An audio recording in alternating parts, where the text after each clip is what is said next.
And welcome to the coverage, Anthony Hudson.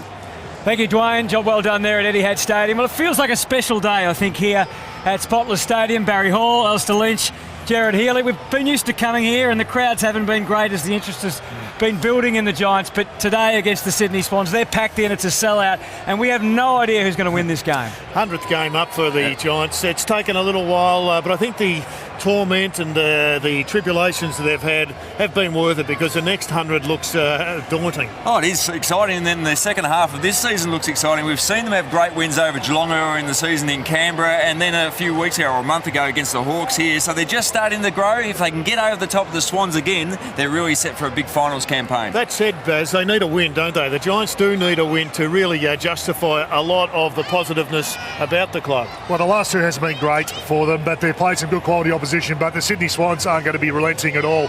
They're a contender. If you want to be a contender and be the real deal, you have to beat these sides, and they need to beat the Swans today. Well, they met each other in round 3, Jared. I mean, and since that time, how would you track the form of both sides? Probably really up for both, hasn't it? Absolutely. The Swans definitely have got better. Some of their young players have emerged, and they've got a group of young players, a bit like the Giants. The Giants had 6 wins in succession, and then they've fallen over the last 2 hurdles, but they look a scary opposition. Well, you boys were up last week up north when Sydney met the Gold Coast, and they were slightly different conditions to the perfect situation we have today, Baz. Well, it was terrible. We had over 200 mils of rain, but the Sydney Swans absolutely loved it and lapped these conditions up. They're a contested ball side, and they love to tackle, so they certainly handled that pretty well. They had 135 tackles, the Sydney Swans, so they loved it. Well, that's the thing, the second most tackles of all time in a game, and it was trying conditions. The ground stood up pretty well for the amount of rain that come down, and it was great to see. We know they're a great contested side, the Sydney Swans. They put their head over the ball, and we just see this tackle count. There's an enormous amount of tackles. Is there any effect from that on this week? Look, I think it would have certainly impacted the way they recovered, so it would have been a lot of training week with the travel as well, and I'm sure that'll be the only impact we'll see. Well, they did have an 8-day break as well, yeah. So that's one thing to keep in mind. And Giants had to travel down to Geelong, so they've had a couple of back-to-back travels, so I think those things equalise themselves. I'm looking forward to seeing just how they cope, the Giants, in the middle. I think the Swans have beat them up in the middle in the first game in round 3, and I think they've struggled against big-bodied midfielders the last couple of weeks. And when the Giants were up and going in that game, round 3, they got them on the outside, got the Swans on the outside, but you mentioned some of the youngsters. Tom Mitchell got 33 disposals last week, but 14 tackles as well. He's really evolving. Oh, it's great to hear a big roar as these boys come out to the ground, the Giants, and there's plenty of stars in that team, young stars and old. And the oldest one, Stevie J, what a return he had last week down to Skill Stadium at Geelong. It was amazing. What a start it was. There you see him just swooping through the middle. He's done this many times with the other jumper on, and he was delighted to see that one go through. 22 goals for the year, 22-11. He's in good, accurate goal-kicking form, and I think he was in awe of himself on that one. Do you ever think, even in the twilight of his career, and we know he's lost a little bit of speed, we know he's a really smart player, do you ever think you'd see that again from him?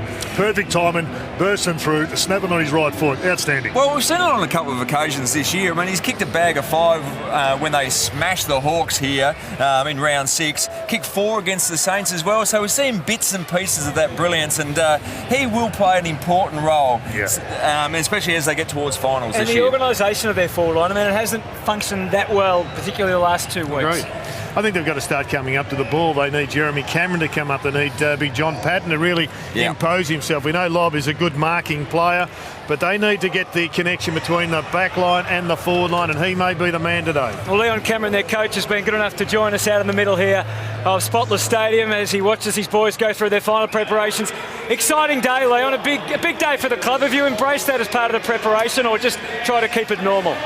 Yes, I don't know. We have embraced it. I mean, obviously, it's a great first for our club to have such a big crowd to sell out at our footy club, and to get 23 or 24,000 in here today is 4.5 years. Leon, tell us about the last few weeks. Obviously, there's been a couple of stats that have gone against you. So contested balls been down, inside 50s. Time in forward half, when I've seen the Giants play at their very best, you have the ability to trap the ball in your forward half and not let it out. The last couple of weeks, and again in round 3 when you played the Swans, it snuck out probably a bit easy. Yeah, you're right, Lynchy. But obviously, every side's trying to do it to make sure that ball doesn't come out. You want to play it in your half of the ground. we've been pretty good for most of the year, but there's 3 or 4 games that has let us down. When it comes out really easy, it puts our defenders under an enormous amount of pressure.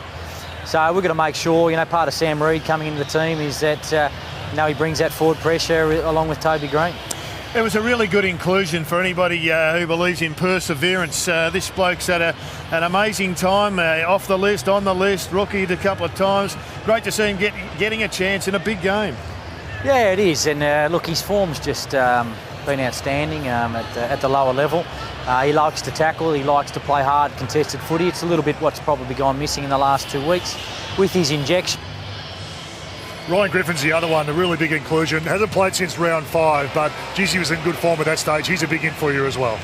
Yeah, look, you're right, Barry. I think that, we'll rotate him off the bench. He's missed 6 weeks of footy. He'll play about 70% of footy. He's ready to go, but no doubt fatigue will kick in at times, but he'll play majority on ball. Leon, thanks for joining us. We'll see you tomorrow night on the couch with Jared and the boys. Good on you guys, thanks very much. Leon Cameron, who will be your guest tomorrow night, Jared, and I wonder whether he'll be a happy coach or an unhappy coach. And one of the keys to that, obviously, will be how he handles Buddy Franklin. It's going to be one of the features. He's battled with Phil Davis today, isn't it? Well, Phil Davis has got a reasonable record on him. I think 50% for and 50% against. That's pretty good. Kicked 4 against him earlier in the year, but Phil did a lot of intercept work and had 18 disposals of his own. So and I think when the Giants won in round 1, 2014, it was a really good job that Phil Davis did on him was the key. All right, well, our man Ben Dixon caught up with his old mate from the Hawthorn, Lance Franklin, during the week, dropped in and had a bit of a chat and a kicking session with him at the SCG.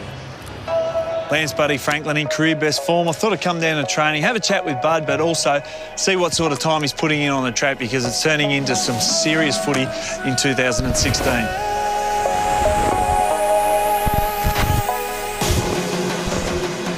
What about you as a player? I mean, you're into your 12th season now, and some say, is this better than he's ever played? You personally, is this your ceiling, or have you got more to go? You're always wanting to improve. For me, I base it on training.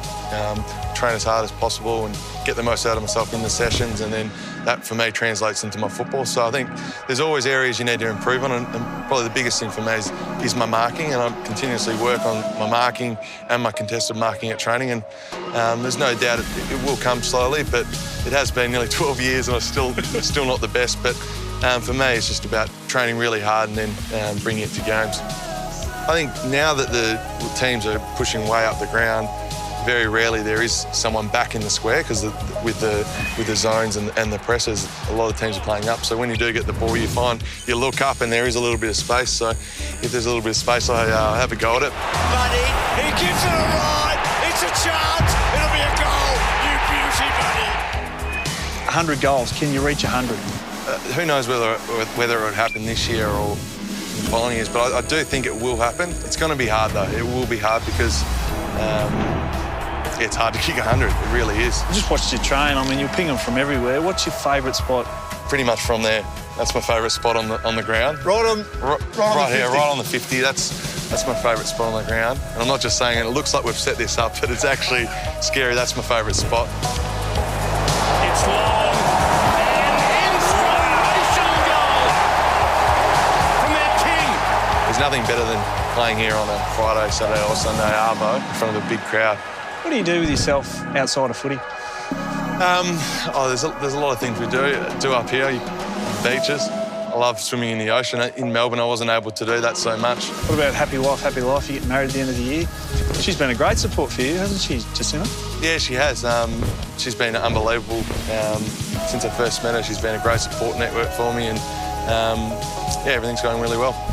And your great mate Ruffy, going through a bit of a tough time at the moment. Me and Ruffy have a really strong bond, and he's definitely the most resilient person I've ever met, and he's got some really good people around him to help him get through this, and I'll just be there to support him through it too. In terms of your headspace and all that, I mean, you're a player that just loves the game. Do you drive to the games now knowing that you're in good form, but is the enjoyment as good as when you first started from the pressure side of things? Yeah, definitely. I absolutely love playing football. There's nothing better than driving to a game and being on your way to a game. But yeah, I'm absolutely loving getting out there, and yeah, my passion for football's never been doubted. It's been an absolute pleasure, Bud, flying up and catching up with you. Thanks for your time, mate. Cheers, mate. Right, Dixon gets it away from Franklin to his favourite spot. He's lost. No right foot. It's just for balance. Oh, he looks a very happy man at the moment. Does. One thing that clearly makes him happy is kicking big, long goals. Yeah, particularly from 0 to 13, particularly to 13.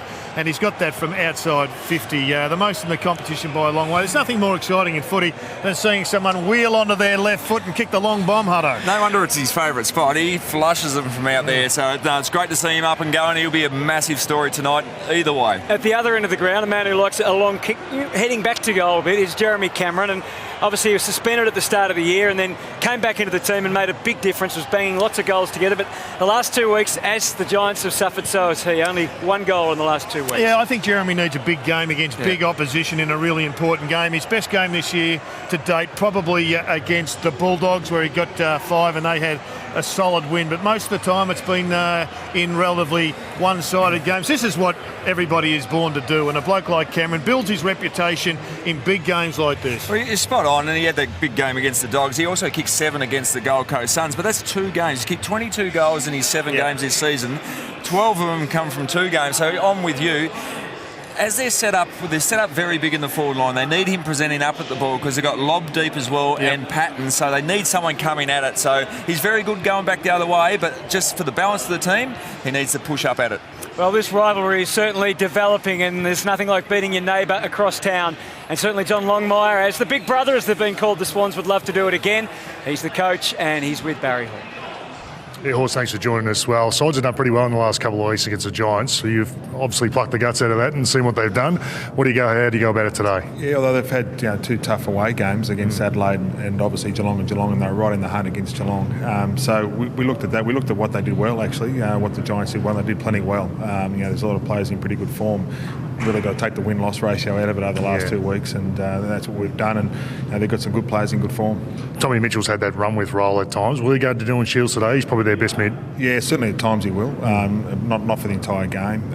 It's too hard to do it for the entire game, but at different times he probably will. But we know that Callum Ward's sensational. Caniglio, those guys are in pretty good form. Scully's in ripping form as well, so we've got to be mindful of all of them. Heath Shaw's the other one, really sets him up. You look to put a bit of time into him? Yeah, look, he's such an experienced player. He holds their back 6 together. Phil Davis is probably just about in All-Australian form as well. So they've got a pretty good back 6, and they're steered around by those guys, but we need to make them accountable. Big clash today. Good luck. Thanks, Ollie. Well, so close to the top of the ladder, and all the good sides have had a stumble along the way. Sydney's was 3 weeks ago against Richmond, but since then their form has been absolutely stellar. They got good form against good sides. The loss to Sydney was one they had the game in their control. They just didn't put them away, but the form of the young blokes coming through has really added some spice to this group, and Mills is a good inclusion again after a week out. Yeah, you speak about Mills. Their back half was the question mark, how good they were going to be this year. Their back half's really stood up on the back of great midfield pressure. And I think Zach Jones has been a really important inclusion for them. Bit of pace and a really good kick. So the build-up continues here. It's going to be a fantastic game. Let's get the latest now from Sportsbet, and here's Christian Jantz. Thanks, Hutto. Sydney, the capital of the AFL world? Not quite, but the Swans and GWS are both having great seasons, aren't they? And the Giants are unbeaten at Spotless this year. Their average winning margin there is 68 points, incredible. But they've only ever won one Battle of the Bridge. There's plenty of chances in the first goal scorer market. I wonder if we'll see a fired-up Buddy Franklin after Kevin Sheedy's comments earlier in the week. Now, the best way to have a bet on the game is on the Sportsbet app, but please gamble responsibly. Thanks, Christian. It's all about to get very serious here, but after the game, it'll be anything but, because the boys will be bouncing around back in Melbourne. Hawley and Moons, of course. Special guest Mark Bosnich joining the Chief and Spud, and we're looking forward to all the action coming up on Fox Footy.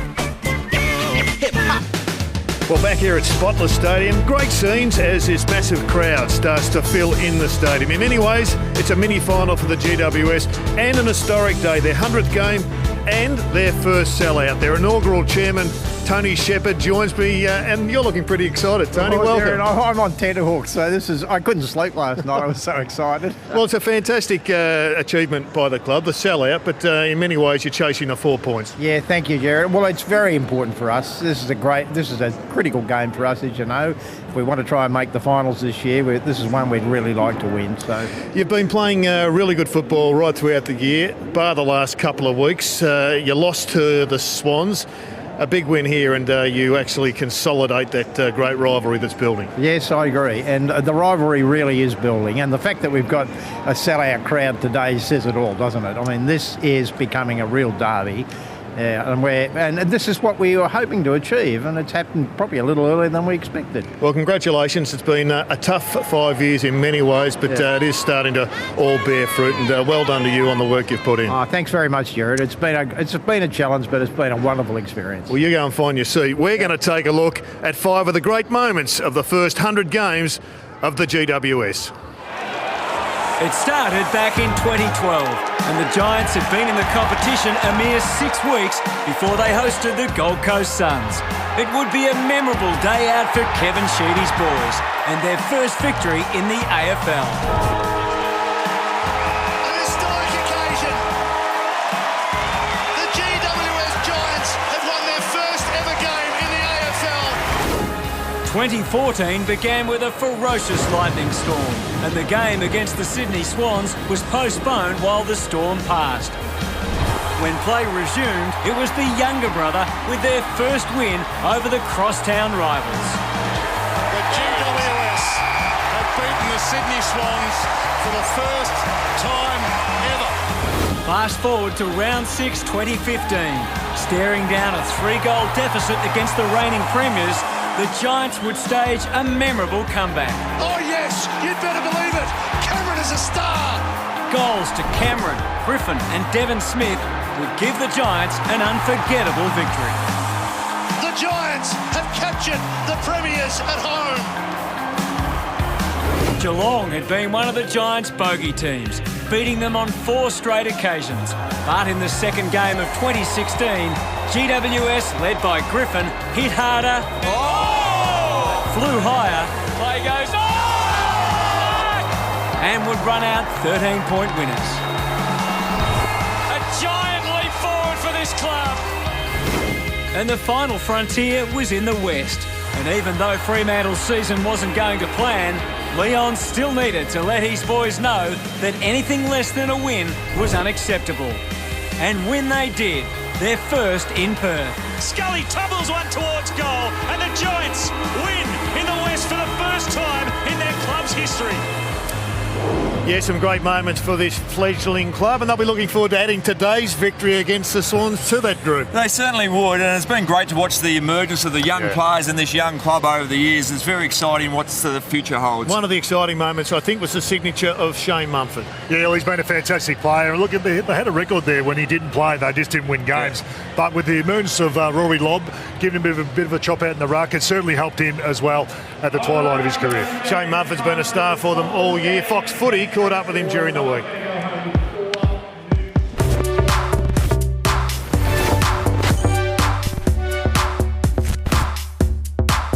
The biggest thing is just probably the leadership that I've had to take on, especially since getting here. I stepped into a young group and basically had to become a leader on and off the field and really be setting standards for some of these younger guys. The boys that were here when I first got here have turned into men, and that's probably the biggest difference. They're actually sort of growing into their bodies, and all the hard work in the gym and out on the field is really starting to pay off, and we're gelling as a group, which obviously makes things a lot easier when you're all talking and you're getting your structures right. It does put you in an easier position to win games. Mumford comes in and gets the Langford. Hello! Right when I started out, taught at a young age that your ruckman was meant to be your big, aggressive man helping your midfielders out. That's something I've done right through my career. Back when you had to win the footy for yourself at ground level, because blokes weren't going to kick it till you lace out like they do in the AFL. If I go out, I know if I get really physical early and bring that pressure, definitely helps our young mids. Tip it. Oh! There's that roadblock. Big Mummy's got another one. There's always a bit more banter to and from when you're playing against guys that you used to play with. I know Josh Kennedy still calls for hits off me just about every time we play him. I probably don't really cop a lot of lip from the guys because they know if they feed it to me, I'm going to try and hunt them down at some point during the game and nail them. Look out. Oh, got him, Brunch. He was like, did a prey there. Kieran Jack seems to rip into me a fair bit. Between me and Hanbury, I'm always throwing a bit at him, and it's always a good bit of fun. His coccyx bone has gone about 4 inches deep. I think probably the tackle that most people will talk about was the Duncan one. Duncan. Oh, the big Did see he posted something on Twitter about ran into the wrong bloke or something, the Great Wall of Mummy. He's pancaked him. As the group grows, you really hate losing. And after losses now, it's like it's a real ill feeling in your stomach, and it's not something we want to do too often. He's been an absolute star for both of these clubs, but today he leads the Giants through the middle of the ground. We look forward to seeing him battle it out in a few minutes' time. Footy continues tomorrow, and it's a big day for football for a number of reasons. The Demons take on Collingwood, and collectively we're trying to find a cure for MMD. Yeah, it's been an amazing process, what we've seen Neil Danaher go through, and raising some much-needed funds for the research of MMD. So the job he's doing is an amazing job. A lot of celebrities going down the slide, but each club has donated a jumper to be auctioned off to raise money for MMD, and today it's Shane Mumford and Dan Hanbury. You can see the names there and the numbers. If you'd like to help cure MMD, give us a call and donate some money. Let's get back to the game in the middle of the ground. It's a big battle. We've got a lot of stars going head to head. We certainly do, and week in, week out, we applaud the youth of the GWS Giants, and we'll have a look at who's going to line up there today for the Giants and how young they are. Cornelio at 22, Dylan Shields, one of the elite players in the competition, now at 23. So Scully at 25, Ward at 26, and Griffin comes into the side for his first game for 7 weeks at 29. But I think we underestimate the youth of the Sydney Swans. We've got Tom Mitchell at 22, Parker at 23, Hanbury's only 25, and Kennedy and up to Kieran Jack. And you think out the back of the Swans, they've also got Mills who'll go in there over the next couple of years, and Isaac Heaney. I think the midfield of the Sydney Swans is not that mature old group. It's still got a lot of youth there. Well, I think the reason we think that is because they've played some pretty good, hard, consistent footy for 5 years or more. And we just naturally think they're a mature age group. They're such well ran, and they've got a real good depth in that midfield. They've been outstanding for a number of years. Swans have got to win it on the inside because the Giants have got the advantage on the outside.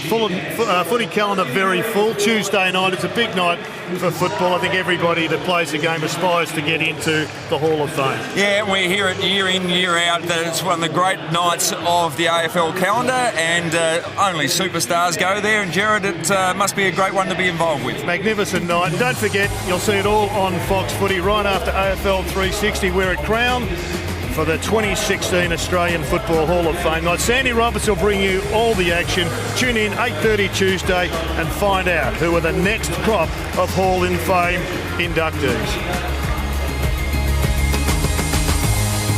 Rivalries. Sport is built on them.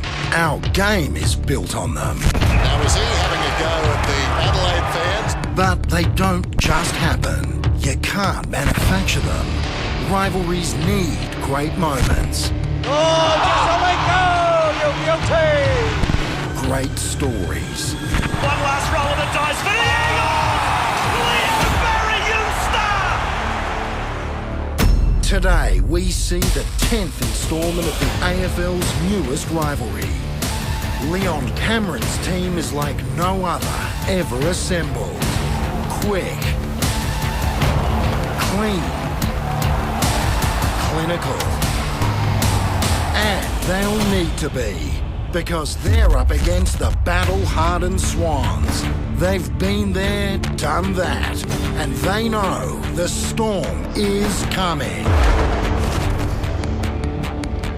And what a team they are, slightly remodelled this year, the Sydney Swans, but a fantastic combination of experienced players and some real budding youngsters, led by Isaac Heaney and Callum Mills at either end of the ground.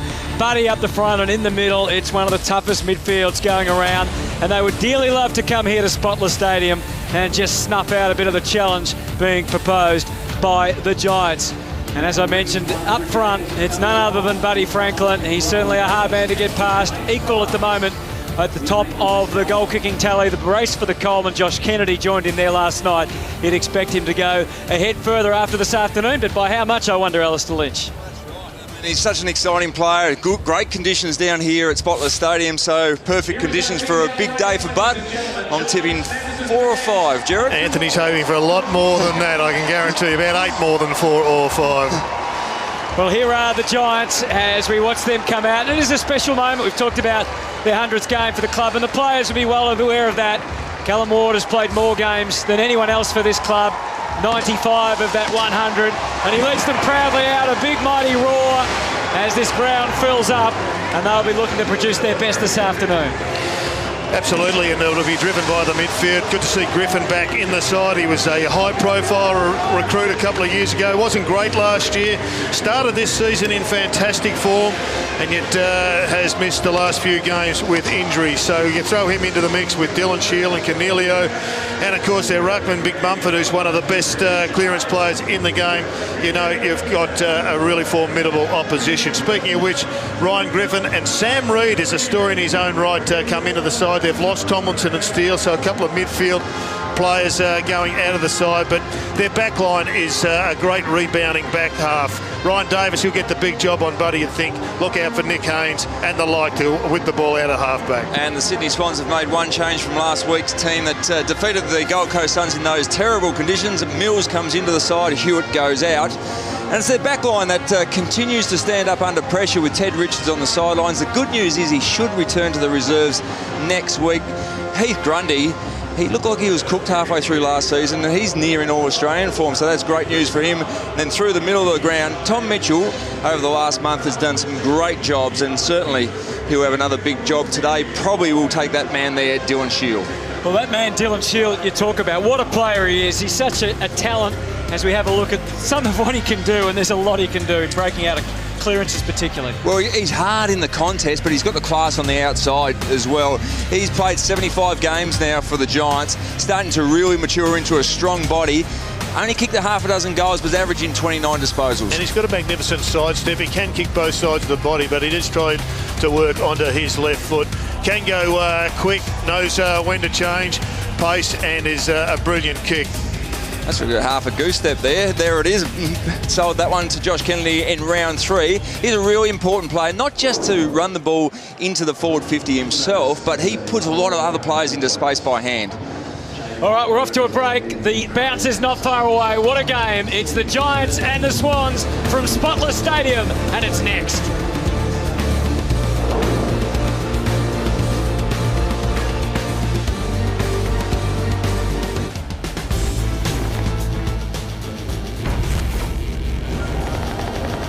This afternoon, there's superstars from the magic and brilliance of Stevie J and Buddy, the hard nuts like Ward and Jack, and the young guns, Jeremy Cameron up front for the Giants, and likewise Isaac Heaney up front for the Sydney Swans. Thrilling everyone, and of course Dylan Shields, we talked about driving the ball out of the middle. One of the Brownlow favourites, Dan Hanbury, he'll get them going as part of that strong midfield. To try and repel back the other way will be Heath Shaw, and Luke Parker will both fly up forward and give them extra strength through the midfield. We can't wait for the action to start, and we've only got a few moments to wait. It's such a pivotal game for both sides. You can see the Swans in second place.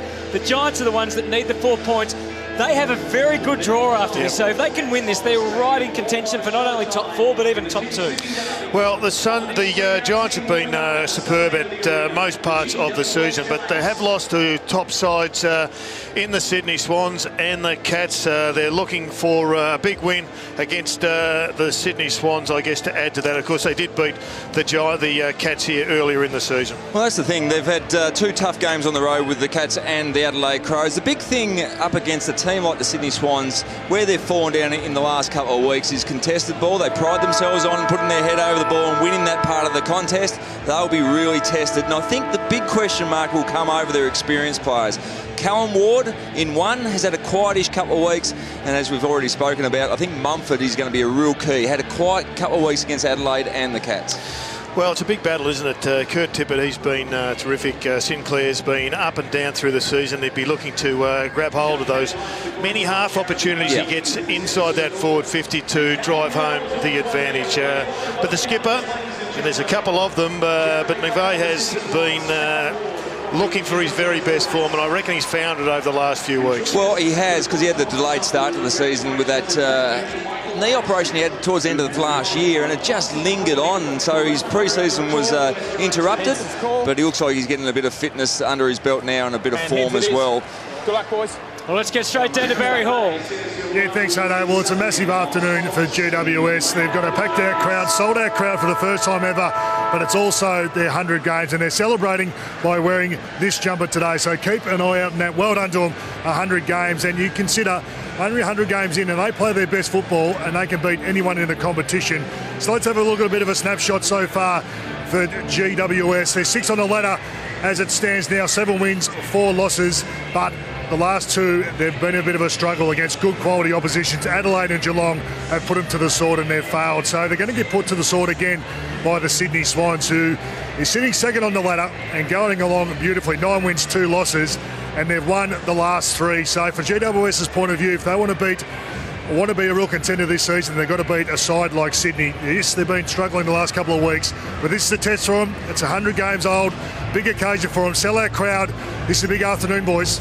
Thank you, Hawley. Premiership captain with the Swans, of course. He'll have his eyes glued from downstairs on both these sides. I'll be looking forward to the battle on the wings. I think both Kelly and Scully have been absolutely instrumental in this side becoming a power. Down a little bit over the last couple of weeks, but Scully's form, I think, has still flown under the radar for a few. It's going to be a major battle. I can see him lining up already on Dan Hanbury. What a fantastic head-to-head fight out on the wing. Great contest, and that young midfield we spoke about for the Sydney Swans, we see Isaac Heaney starting in the middle of the ground. So he's just starting to move, spend more midfield time as he's starting to develop into his second year.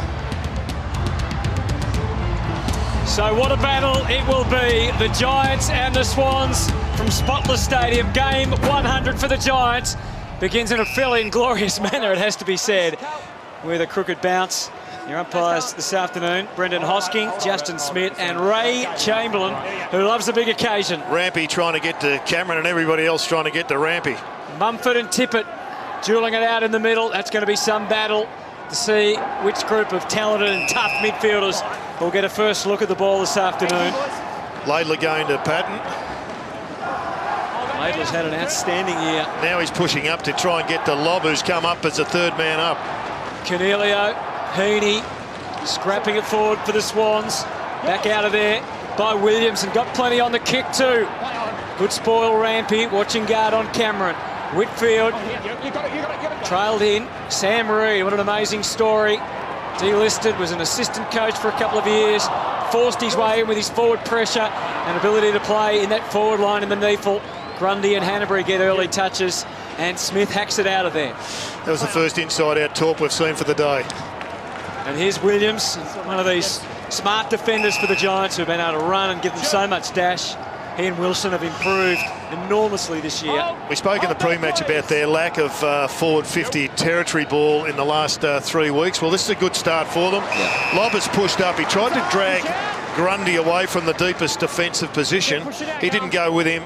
Laidler went up, but he's the one with the ball in his hands. He just took the one contested mark last week, and what a mark it was. Gets that one to full forward.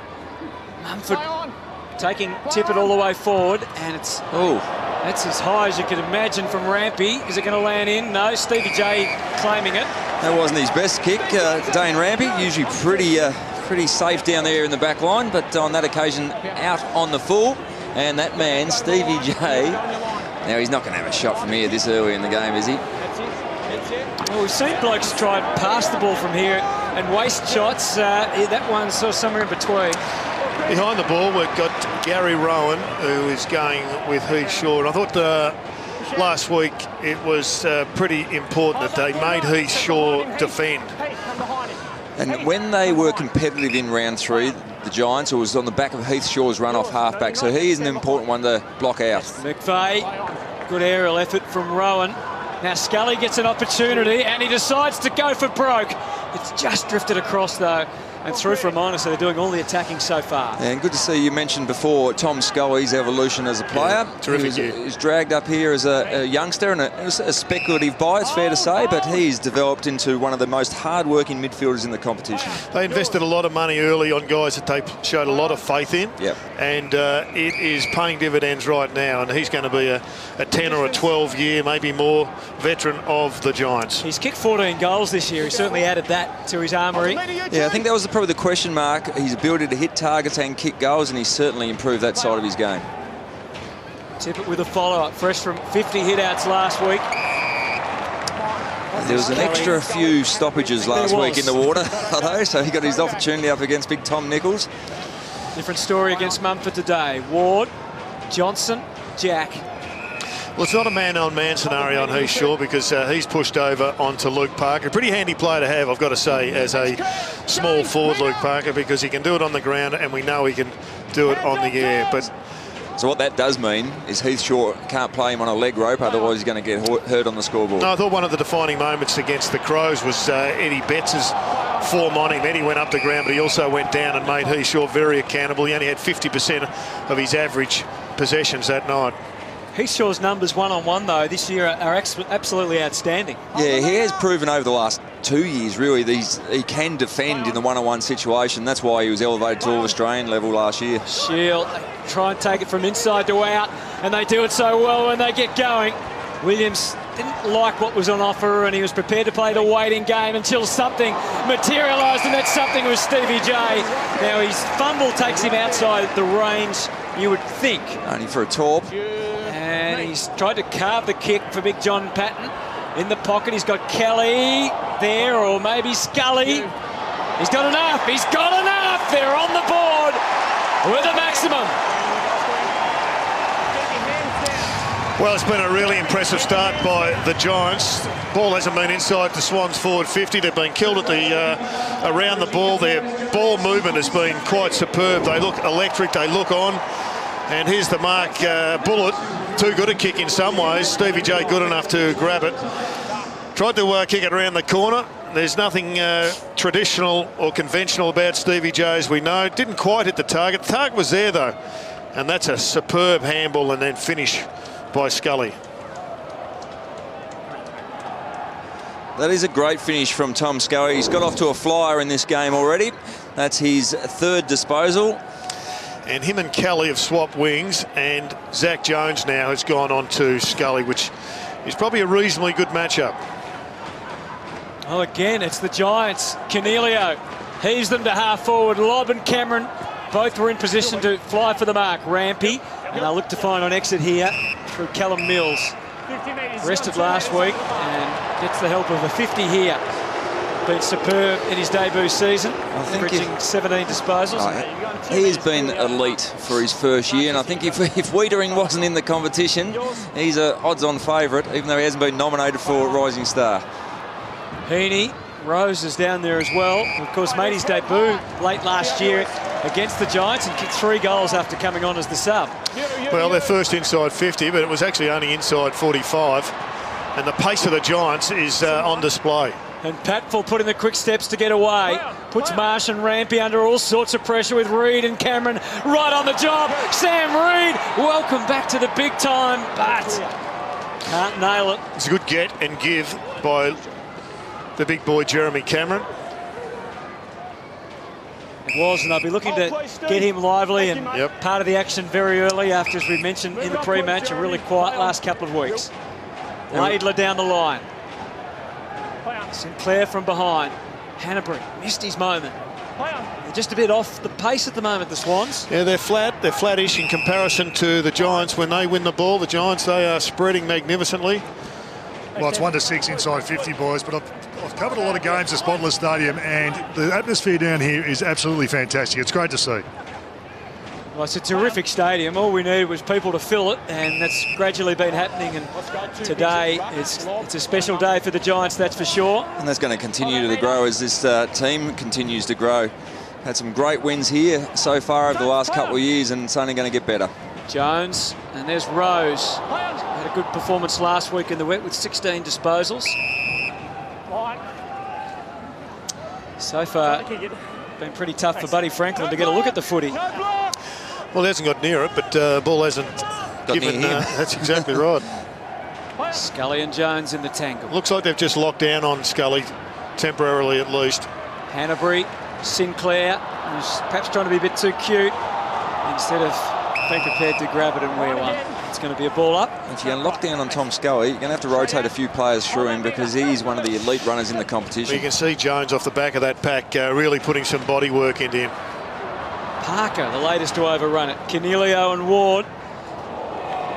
No margin for error on the kick for Patton. Johnson almost dug it out of there. to good effect. Swans just hold up the progress for the moment, though. And it's out of bounds. Hold the meter. Shane. There is the tail of the tape for the year.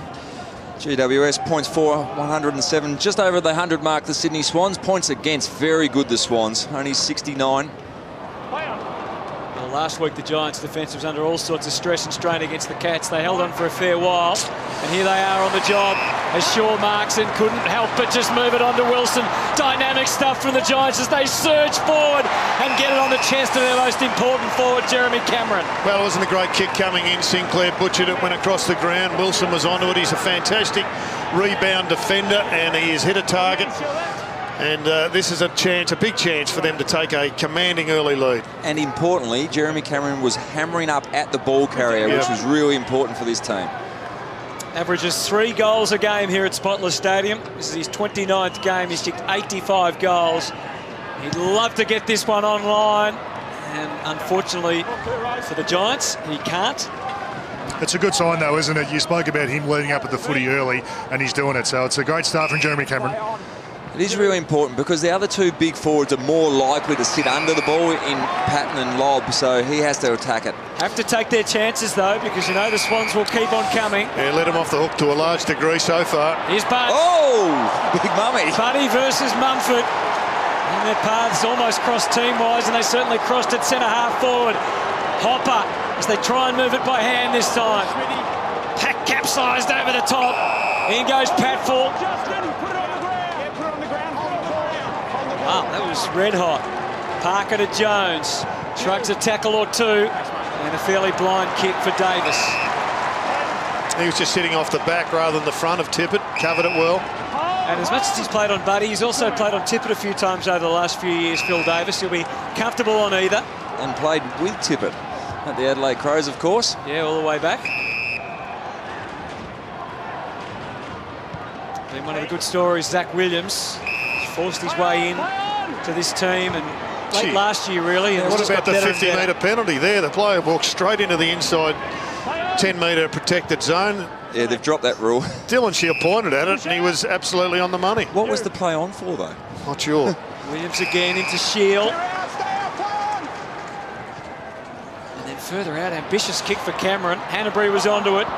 Couldn't complete it, though. He was able to use the time he had to get up and control it via Cunningham and Laidler. And it's pretty stagnant stuff so far from the Swans. Grundy will go for a more penetrating kick. To a one-on-one, and great body work there by Heath Shaw. There's the experienced defender. Heath Shaw just too strong, powerful through the legs. Kelly and Wilson takes them to this side of the ground as they attack via Scully. Patton, Mumford, they're all down there. Cameron might have to be the rover. Well, there wasn't really any small men for them. Nick Smith's able to wade his way through. Excellent defence by a couple of senior Swans there. A little bit over-anxious with the handball. Marsh heads down the line. Franklin. Good body work by Buddy. Great grab. And Tippett wants it long. Tippett gets it long. And he can't mark it one-handed, outnumbered. He gets it on the floor, though. Out to Kieran Jack. Things can change for the Swans. Here and now with a goal to Kieran Jack. Well, that goal had its origins way back at the other end of the ground when Heath Grundy, who, as you said, is right on All-Australian form, he came over the back of the pack, he knocked the ball down to Nick Smith, and they started the chain of handball and possession that went all the way to a 2-on-1, and the one Kurt Tippett was good enough. Look at the big boy Grundy. He was there, came off his man. Nick Smith been under a bit of pressure. He has been in good form recently, and then Buddy takes one of his finer marks. Certainly was a great grab by Buddy Franklin. This is a really good contest from Kurt Tippett to stay involved in the contest, outnumbered, and their superstar midfielder and Kieran Jack finishing off the work. It wasn't a typical Buddy Franklin mark either, was it? But no, went early, got rid of Johnson, and took a clean grab. Griffin returning to the lineup this afternoon. He's actually just started to take a couple above his head, and he's never been known for it. No. He's almost shied away from it a lot of times, protecting those shoulders. But he went for a hanger a few weeks ago, didn't quite get mark of the day, but he's going for it. He's great. Ward shapes that kick, and here's Mumford out of my way. Charging through, and they did get out of his way. but didn't take the grab. Well, that was almost suicidal from Mills. He ran back with the flight of the ball. He could have been taken out by Mumford, and in the end, he was taken out by his own man, Grundy. Fortunately, he didn't get clocked in the head. Griffin down to Ward. Good cohesion, but no clearance. Instead, it's Parker sending it Lloyd's way. Been a good player, averaged 23 disposals a game so far this year. Griffin, Green, he's also pivotal for them. Ward, next disposal, critical off the right boot of Scully in towards full forward. Good fist rampy away from Patton. Now the Swans can swoop off half-back, and swoop they do. Jones, Cunningham, powerful run. McGlynn into the 50, hits Tippett's way, and he's got it. No, it was a great ball movement. They had an opportunity there through Scully. The ball went to a super contest, and it was won by the Swans. Their ground level players scooped it up and really did rebound off hard. Kurt Tippett, ruckman size, up against really a third tall defender in Joel Patfield. Good defender, but just didn't have the size to go with Tippett. Well, he's carved out a fine season in the ruck this year, Kurt Tippett, but still kicked 15 goals for. Oh, and he hits the post. Such a dangerous play, as you're saying. He's kicked goals when spending big percentages of his day in the ruck, but he drags forward, he drifts forward whilst he's playing in the ruck, and that's where the handover at times can be uncoordinated from the defence. Heath Shaw peering around, where to on the way out to himself. Rowan put him under some duress. Got enough of the kick, but through the air, Tippett's reading of the play was superb. He's in career best touch, isn't he? Spot on. It's just reinforcing he's in career best form. Back to full forward again, and Rowan's got away from Shaw this time. I think Shaw was expecting somebody to come back and contest that. You can see him there not happy. He was beaten off the mark, and he's not going to catch up after that. Now, a goal here just reinforces, I think you said, Hutto, a couple of minutes ago, the reward for effort for GWS going the other way. Now, Sydney have making the most of their chances going forward. 6 goals in 3 weeks, Gary Rowan. It's been an impressive return. Had 19 disposals and kicked 2 goals, 1 last week.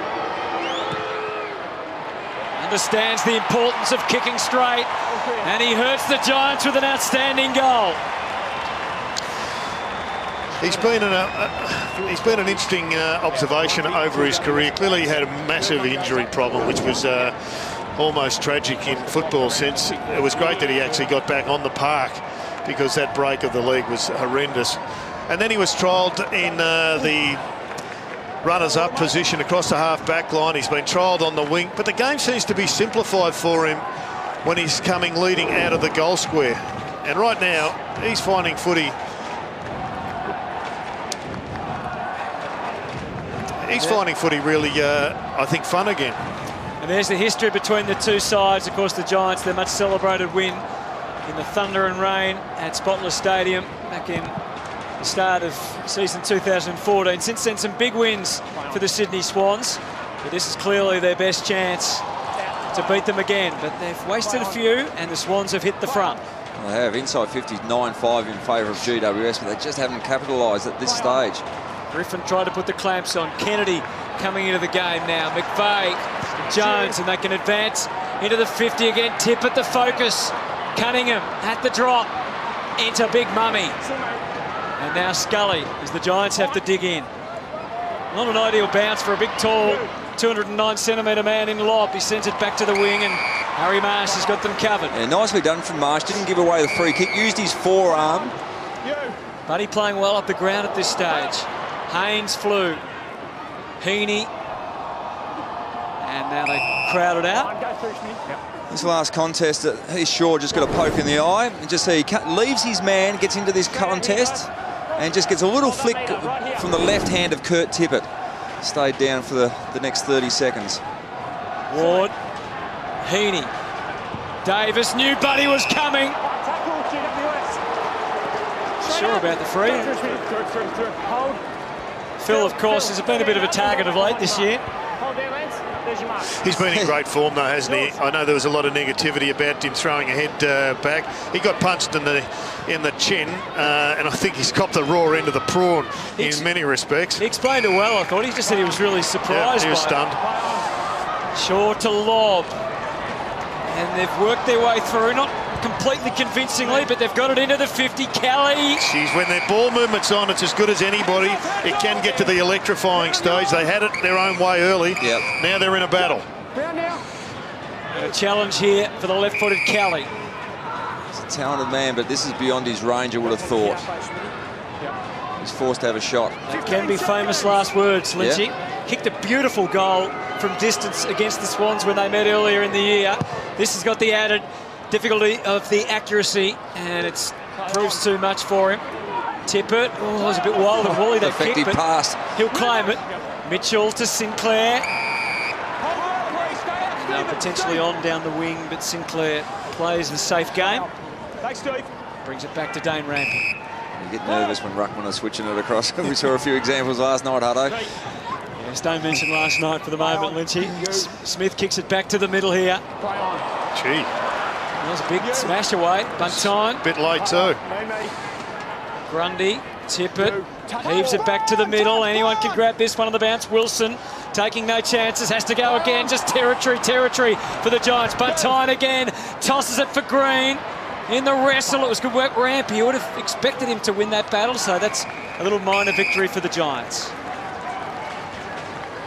And Ward, after he touched on it, quiet couple of weeks, got off to a really good start. 7 disposals at this early stage, but importantly, he's had 4 contested possessions, so assisting the GWS to hang in there with the Swans in that facet. What a pairing, Kennedy and Ward, for 2 tough nuts. The Giants have got 2 off the back of the pack. They wouldn't want to let a loose ball out here, Sydney.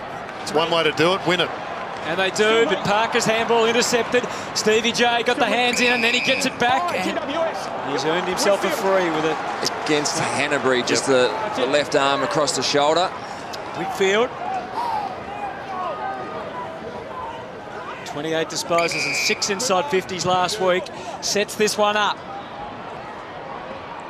And Lobb got to run out. Green got one. It was a bit stiff for Grundy. He had a fair bit of it, didn't quite nab it. And Green, who probably didn't have his best afternoon last week, he'll know that he needs to keep on producing. They've got Palmer in the reserves in the Neefel side, looking to get back into the team in a similar position. And Green should go back and slot this one. He's had a big year, though, really. Terrific year. 19 goals and leading inside 50 player. Gave away 8 free kicks last week, Toby Green. Nails that one, and the Giants are back in front. Yeah, he had an interesting start to his career, but like everybody, you learn from your mistakes, and he's growing up and he's committed to this club. And as you said, Hutto, had a terrific start to the season, put together a really good first half of the year. But it's such a competitive unit, this unit. You only want to put in 1 or 2 bad ones, and he didn't have a good one last week, and all of a sudden, the next bloke steps up and said, I might have that look at your spot.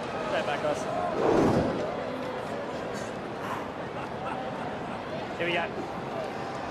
He's had to play a very different role as Toby Green from those first couple of years where he was just a big ball-winning player that didn't have a lot of defence to his game, but he's had to acquire that side of his game and plays an important role forward now. Going to be tight at the top, though. Devon Smith is going to come back into this side at some stage. Jack into the 50, and Rose stands the tallest and takes the mark. He's shown some good signs, Rose, in the times that he has been in the side. He was looking to dish that one off to Buddy Franklin, but I think a few of his teammates have got in his ear and say, back yourself. You're going to kick from 51 metres out. You should cover the journey. So, just a 20-year-old James Rose. We're right behind him. And we can see it's touch and go. It was on line for the post, but just misses by a fraction. Giants have blown 4 shots, and the Swans now a couple. So inside 50s, sorry Hutto, inside 50s 13-8 in favour of the Giants, and the stat will follow pretty much all day. Contested ball +4 to Sydney. Easy exit. The Swans would like to tighten up that side of their game. Just going to say exactly that, Jared. As Patton takes the mark at half back, it's a bit more difficult from here. Patton might be prepared to go back. No, he won't go around the zone. He's in about 4 minds there. Eventually drives it long. Green's going to fly. Counted well by Mills. Now it's Hanbury. They get from the inside. Can they get to the outside? Well, not yet. Shield spinning. Whitfield shows them how to do it. There's a whistle. Oh, they're away, the Giants. It was a good spin as well by Whitfield. Kieran, Jack and Toby Green are going at it off the ball. Two feisty customers. Who would you back in that one? I'll stick with Kieran, I think, but I wouldn't be investing, I wouldn't have thought. Heaney. He's kicked 17 goals, 8 himself this year. Prodigious young talent. Goes up for Franklin. Davis took position. There's Buddy again above the shoulders. Above the head, trying to drag the mark down. And was very close to it. We had 5 bites, but didn't quite control it. Davis is taking the front spot a lot and just backing back into Buddy. He's going to have to come up with another plan. Well, if you're going to play that plan, you're very reliant on some teammates to come over the top because you can get held under the ball quite easily. Kennedy swamped. Mitchell got the same treatment. Free kick. Parker next to have a go, and then Ward for the Giants. Mitchell dug it out. High boy, ball from Lloyd to full forward. Rowan waiting for it, can't quite scramble it. Shaw once, Shaw twice. A bit unsure, and Rowan was there to get it. Heaney, Canelio. They're gone. Well,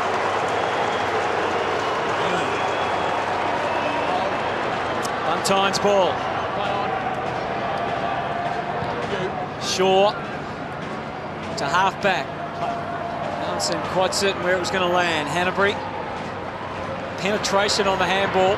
And now Lloyd can launch again. Franklin in the middle of the frame. He waited down that time. And it's hard. Patful. It's hard and hectic, Tutto. It's frenetic pace at the moment, and you've got to keep in mind the Swans had a pretty tough week in terms of conditions last week. They might have heavy legs. We'll keep an eye on that a bit later in the match. It's a great contest, two youngsters. Tom Mitchell on Dylan Shield. Lots of pointing going on. The ball came out to Parker, who's pretty good at that. And as we spoke pre-game, Dylan Shield averaging 29 disposals for the season. Tom Mitchell has done some great lockdown roles over the last couple of weeks whilst getting big numbers himself. McGlynn did extremely well to not let Williams into the loose. And now it's Tippett, buffeted away. Canelio came hard. McVeigh counters. Rose to full forward. Can Heaney get a run at it? Now he stays back down. Big fly. Charging through as always, Luke Parker. Patful got the handball out. Buntine. Now it's Ward next. It's one after another. Heavy tackling, players everywhere, and still plenty happening off the ball as well. Heath Shaw is throwing his weight around.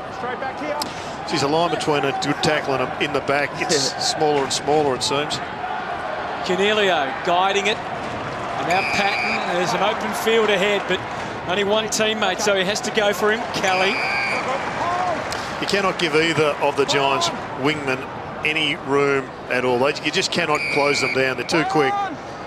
Good discipline by the Swans. The switch was made, but didn't really make it any easier for the Giants to get away. And those two wingmen you speak of, Scully's had 7 disposals, Kelly 6. Ward finds Whitfield. It was a penetrating kick, but again, it's a little bit stop-start, which is a tick for the Swans. I was surprised reading a lot of the halfway All-Australian sides that Scully didn't get a mention in any of them. He's got to be in discussions. Oh, Rowan did well, maybe cut one high. No, says umpire Schmidt, and we'll have a ball up at half forward. It's one of those really good stories that you like to see those players do well, because under enormous pressure as a youngster making the move from Melbourne to come up here. Let's have a look at the last 10 minutes, inside 50s, 6-4 in favour of Sydney, so just getting on top now. Patton's been redeployed, it seems, into defence. And he gets some assistance from Patful to send it out along the line. Parker eases up 1, 2, but not the third. Stays in the contest. And again, there is no room to move. Sydney. And the tackling relentless here at Spotless Stadium. And this is why Patton's gone back. They're just under siege at the moment. Swans are driving the ball in deep, so Patton is the spare. Hanbury goes long. Heaney, Buddy, they're all there. Buntine takes the mark. I think Buntine has surprised himself in that massive pack. Fair to say Gary Rowan went early.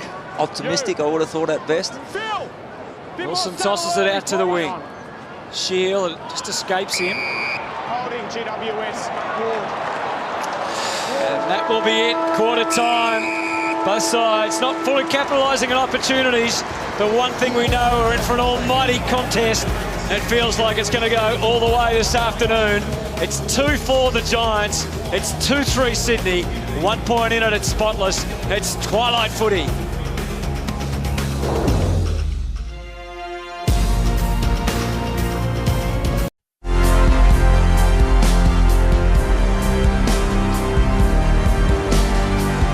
Well, we expect great competition between those crosstown rivals, and we got it in the opening term. It's tight, it's tough, it's relentless, and there's only 1 point the difference. 2 goals 4 to 2 goals 3. Kurt Tippett has been a star in this opening term. The Giants really came out strongly and should have capitalised probably on the opportunities they created. Were unable to, and then the Swans hit back and got within 1 point at quarter time. So let's first of all get down in a moment to Barry Hall now, who gets some news from the Swans camp. Yeah, thanks, Hado. Well, it was a frantic first quarter of footy. How'd you rate it? Oh, yeah, I mean, it was on early. We probably disappointed with our start, but we got back in the game in the contested element, but we just blasted the ball a little bit of better ball use going forward, lower the eyes a little bit. So what's the main message at quarter time? Yeah, obviously we're wearing, I think we didn't close the outlets enough. Front half, but reasonably pleased with the start, but obviously didn't hurt him on the board. Big Curtly Tippett's been in good form, hasn't he? He's going well. We're going to try and see if he can get forward a little bit as well. He looked dangerous up there. Good luck. Cheers. Thanks, Baz. Speaking of Kurt Tippett, what a quarter. Yeah, he certainly was very good. Had 8 disposals himself, 8 hit-outs and 4 score involvements, so he does drift forward really hard from the contest, and they just didn't get the reward for effort on the scoreboard, as we heard from Stewie Dew on that occasion. But he is a very important player moving forward. Spends a massive amount of time now, certainly compared to earlier in his career, in the middle of the ground. Another talking point, Jared, is obviously Dylan Shield, and he's such an important midfielder for the GWS. But Tom Mitchell, once again, has gone in a lockdown role to make sure the effectiveness of this star GWS midfielder isn't big. Yeah, absolutely. You can see there he had 4 disposals. Well, he only had 1 in the last 15 minutes of the quarter, so he got away a little bit early, and then Mitchell started to clamp down on him, and he'll be expecting better things than that from himself. So look for that battle to really consume both players. Second quarter from Spotless Stadium to the sounds of Queen around the stadium. Packed house here, and we're hoping these two teams will rock us as we get into the second term. Cornelia clean out of the middle. What dash shown again by Williams. A bounce will take them almost to full forward with Patton flying, and he's able to grab it cleanly. Well, Zach Williams, he's one of the most promising running, rebounding backs in the game, and again he's got them off to a start, but this is a little bit concerning. He came down with a thud. Yeah, I wouldn't be surprised if he didn't hit his head on the ground, because his legs have gone from under him in this marking contest.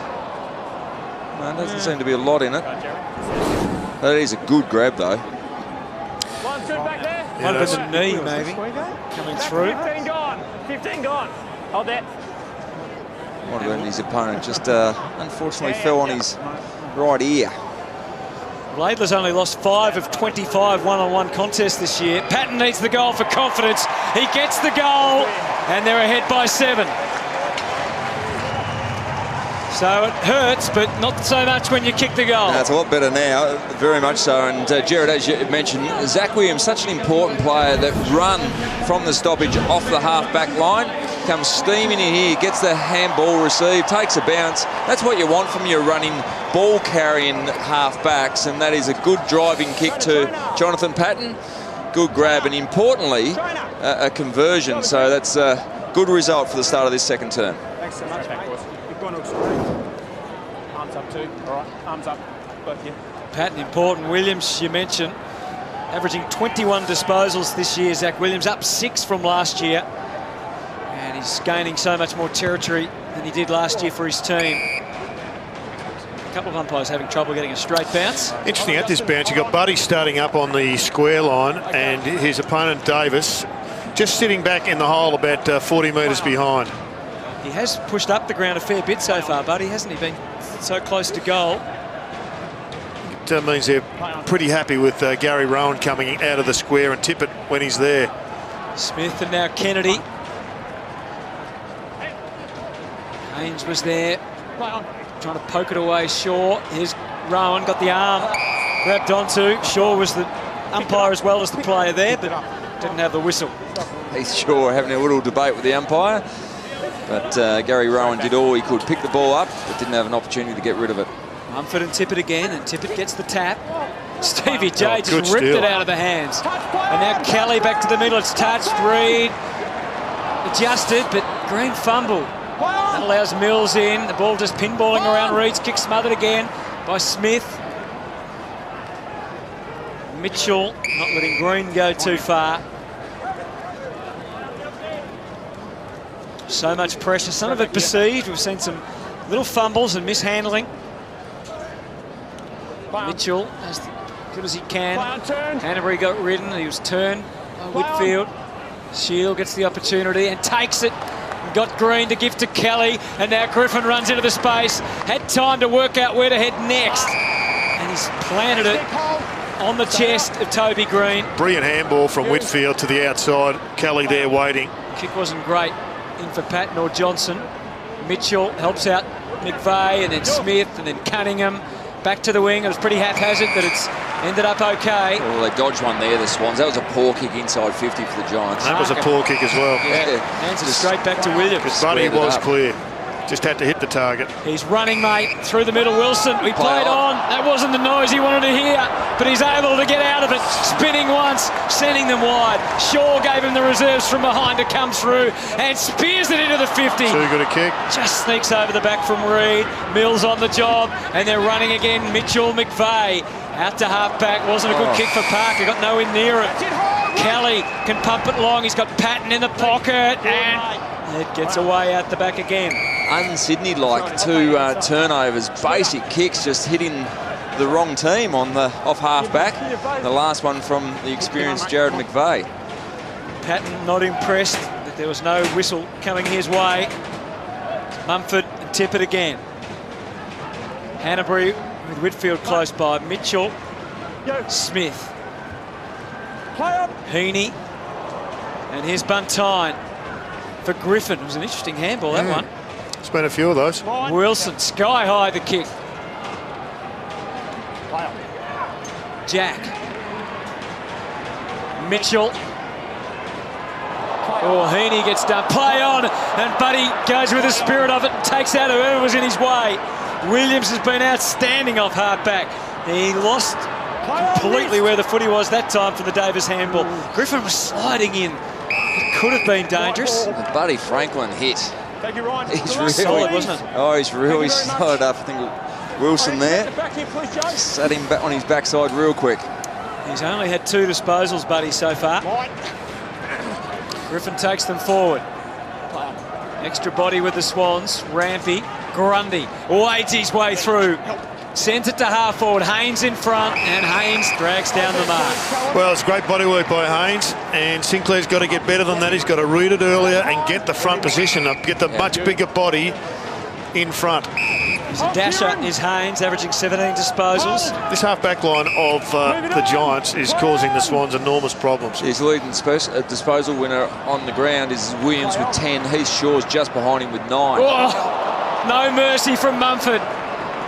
To ground, Kelly. You can hear the gasp around Spotless Stadium. Green takes it. Shane Mumford! He had Ward, he had Johnson all screaming for it, but there's a lot of Swans back there as well. So again, he has to kick it high and hope that a lob, who was a good man to go to, could drag it down. Laidler, Reid, he fell into the back. Smith, Patton, and Johnson almost created something. Oh, look at Shane Mumford.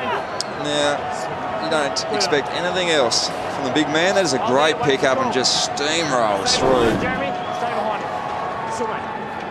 McVeigh with the careful kick and effective to Mitchell. Definition of inertia, I think, that one, Lynchy. Nothing was going to stop it. That's one for Sinclair, but he can't drag it down. He'll be frustrated at that. He will be. He's got to take his chances. He will be, and he is a really important player in this side to give the support to Kurt Tippett, but he's got to be marking the ball above his head. Johnson and Kelly sorted out. Mills and Reid. Laidler has a yard, and he's able to preserve that. And now the Swans can expand on that advantage. Rampy, big handball into the middle, sets Hanbury away, and suddenly they're at half forward, and suddenly it's Davis and Franklin. But he was frustrated because the ball was just too far out of his reach. Yeah, Hanbury was a bit Buddy conscious there. Shaw had peeled off the guard Buddy, and he had Luke Parker in his sights. Now Scully picks it up. Just treads a bit of water until he can have the right angle into full forward. Reed's got to go against two. And Mills playing like a 200-game veteran. Mills does that so well, and if there's any question mark, he actually probably goes too often. He throws himself in unbelievable spots. On that occasion, very good mark. Rampy for Parker. Yeah, it was a good kick, wasn't it? That time Parker was spotted. Big switches on if he's going to go. It'll take a big kick to get there, but he's backing himself in. Just on the bounce. McVeigh, a little opening for him. Through it goes, Sinclair. Delicate little touch, was a good one. Cunningham on the brink. Tippett wants it deep. 55, his kick, it's good for Rose. Well spotted, a man of vision it seems. And he can line up for goal, Rose. I think you're right, it was destined for Rose. I'm not sure about that first cross kick though, out to McVeigh. It was probably just over the top. It got there by half a metre, and then the bounce was favourable. But it was flirting with a rebound goal. It was 5 metres outside his range, it's fair to say. So Rose, who missed one earlier. Sat back on that. He sat right back on that one. Fell away. We did talk about the young Giants, but both sides have got 7 players 22 years and under. And just getting a little bit of goal-kicking advice from Heath Shaw. That's good of Heath to help out young Rose. And I think that's an element of the Swans year that hasn't really been respected as much. Wilson has great depth on his kick normally. The lob was the logical target for him. Well done, Lloyd, to get balanced. A handball right back into the mire. Rowan didn't have it all his own way. Not 15, a lob. Oh, he had no idea, oblivious to the call that was coming. And now Haynes goes for territory, and it's a fairly lucky kick, but perfectly designed if you ask him. Shield. Again, a challenging kick to get it all the way across the ground. It got there, but it was difficult for Cornelio, and Buddy's having a frustrating time of it at the moment. Overway to 3. Little roadblock for Wilson. Watch out, Buddy's there, and he just goes scooting past. And the crowd love it as Wilson kicks the half forward. Oh, well read. That is brilliant football from Zach Jones. Just coming off his man, read it magnificently. And sends it back to Buddy and Phil. It's the Buddy and Phil show. It's going to be a good one for the rest of the afternoon. A little handball, a sneaky one from Kelly along the line. Williams involved again. He picked out Scully, a little bit of confusion, not the cohesion they needed. Gary Rowan is gone in a flash. Lloyd, temptation was great, a vacant square, needs a bounce to really go his way. Just rushed kick, had a shot, had Kurt Tippett on the lead. Probably the right option to have the shot, but just didn't gain his balance first. So a low-scoring affair 10 minutes into the second quarter. 3 goals 5 to 2 goals 5. Swans have had a fair bit of momentum this last few minutes, though, and haven't been able to put it on the board. And this bloke just continues to perform. He's having a terrific year. Well, he defies the form line of 2015, it's fair to say. He's playing a great year. Sinclair marked and thought, I might as well have a go. And it was a good decision. Scores a level again. Well, it was a great finish. Well done to Grundy, though. It was he was the one who won the ball back, and then Callum Sinclair. He's a terrific forward option, but he could be a lot better. And the Swans are backing in the fact that he is going to develop, and it all revolves around the point you emphasised earlier, and that is the 2 grabs and the half grabs. The many marking opportunities that comes his way. He's just not swallowing enough of it. But gee, your confidence lifts when you get on the board with a goal like that. Let's have a look at this matchup. 2 of the stars, Phil Davis had 6 disposals, but it's more about Buddy Franklin's disposal count. Just a little frustrated at the moment, Bud. A few of the passes are just going astray. They're going towards him, and a couple of free kicks against as well. You'd be pretty happy if you're Phil Davis, though, looking at those numbers. That's a great start by their captain. Mitchell didn't like what he saw initially, was able to wait long enough. Parker, a hard man to contain. Hanbury, and now they're out. Mills sends them Buddy's way again. The wrestle was there. Haynes spoils the party. takes the ball at ground level, as you see, sends it along the wing. Green a fumble, they pounce Mills, playing a superb game off half-back. That bloke not far behind him either. Jones, McGlynn, Smith, and they're deep again. Sinclair going to be hard for him this time. Yeah, really well done from Joel Patfull to hold Sinclair off the ball, but Sinclair's sole role there was to make a contest and bring it to the ground. That's all he has to do. Davis and Shaw collaborating, options evaporating. Now Scully. Slowed up a little bit, Tom Scully. It's a good kick though, and a great mark. And again, presenting up at the ball, his second mark or free kick. He's a better player when he does this, isn't he? It's not all about goals, it's about your impact on the competition. Yeah. And he'll get his goals going back to goal. There'll be times when now he gets involved getting behind the play, but he started pretty well. Derm spent a bit of time up here during the week. Down the front, mate. Shake your head. Patton brings it back in. Buntine. Scores level at Spotless. Tower struggle. Good to see a bit of 360 feedback from Razor Ray. He's in good form early. Wilson, you can hear the crispness of the kick. Wilson, he is a star off the half-back line. Green sets it to full forward. Tippett, well placed to mark, didn't finish it. Lob. Hopper. Got a reasonable piece, Kurt Tippett. Might have got a clip around the ears, but here's Jack. Just cops a bit of a knee in the head from, who was that there? That was the big ruckman, Mummy. Mummy's got him. Surprise, surprise. And close to goal. Tippett. It's off hands again.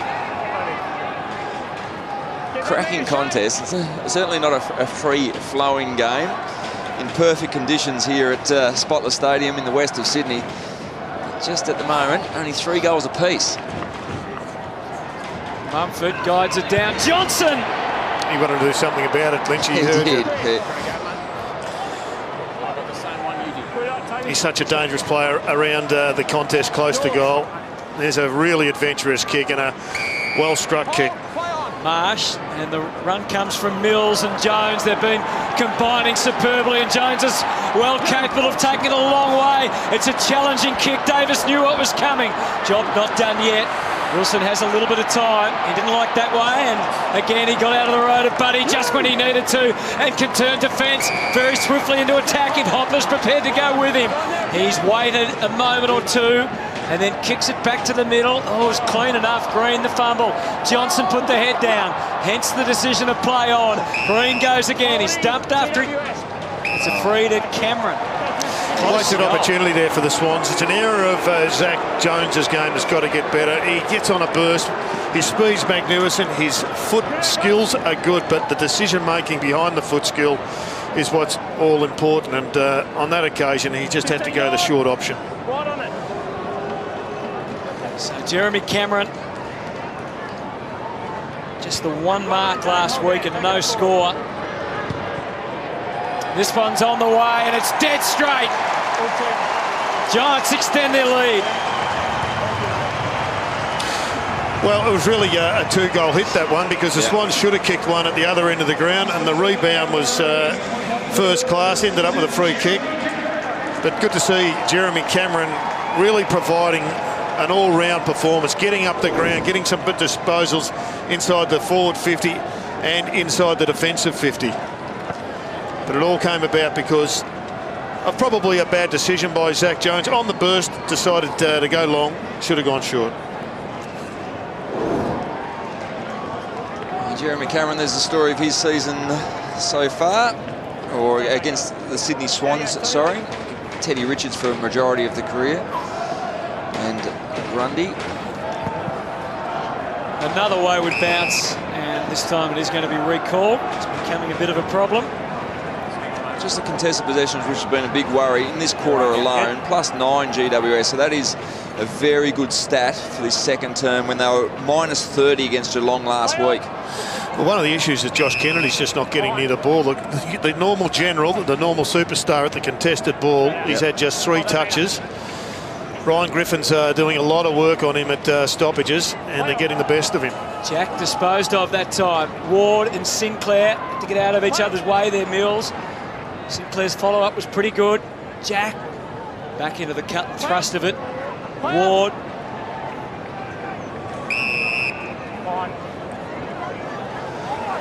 There he is, Gerard, as you said, the story of Josh Kennedy's day so far, just the 4 disposals. Well, you can see Griffin just putting lots of time into him. Griffin's not going for the ball. He's just going to body Kennedy and stop him from getting near the Sharon.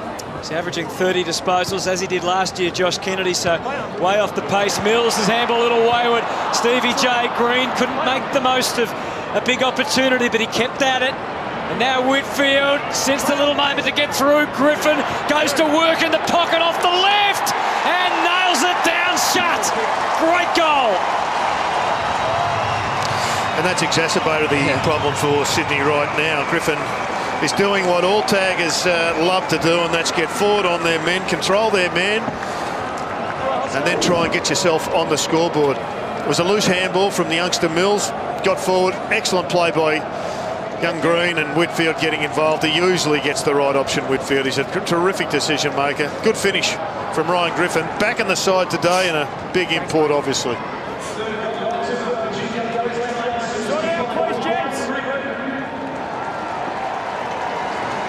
There's a fantastic finish for the former Western Bulldogs skipper.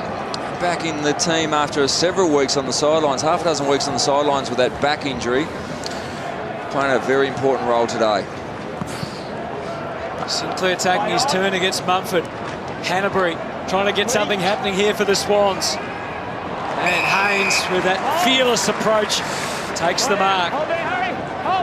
The Swans are getting an inside forward 50 enough. It's just coming back out so quickly. The back of Williams in particular, and Heath Shaw, Wilson with his speed. Their defensive half runners are well and truly on top at the moment. Glynn's another one who's not seeing enough of the footy for his own standard and the Swans' liking, just the 3 possessions. So when you got Josh Kennedy and Buddy Franklin not having an impact on the game, the Swans are doing well to be just a couple of goals behind. There's those players we speak of. Heath Shaw and Wilson leading the way. Zach Williams in that list, so the halfbacks well and truly on top for GWS. Buddy Franklin, equal lowest possession winner on the ground with 2. Almost unheard of.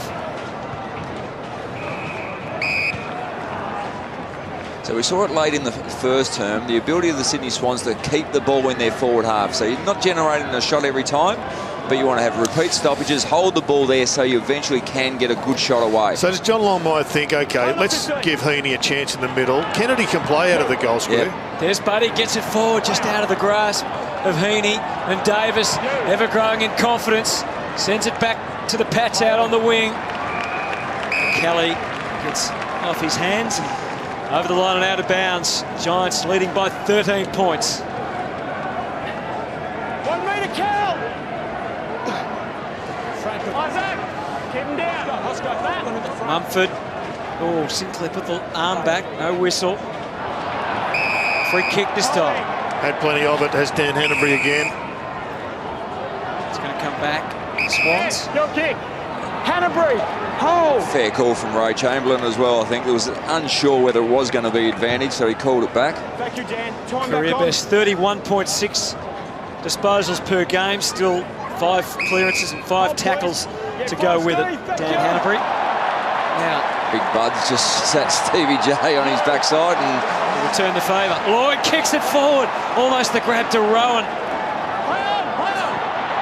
And McGlynn fashioned a goal from nowhere to get the Swans going.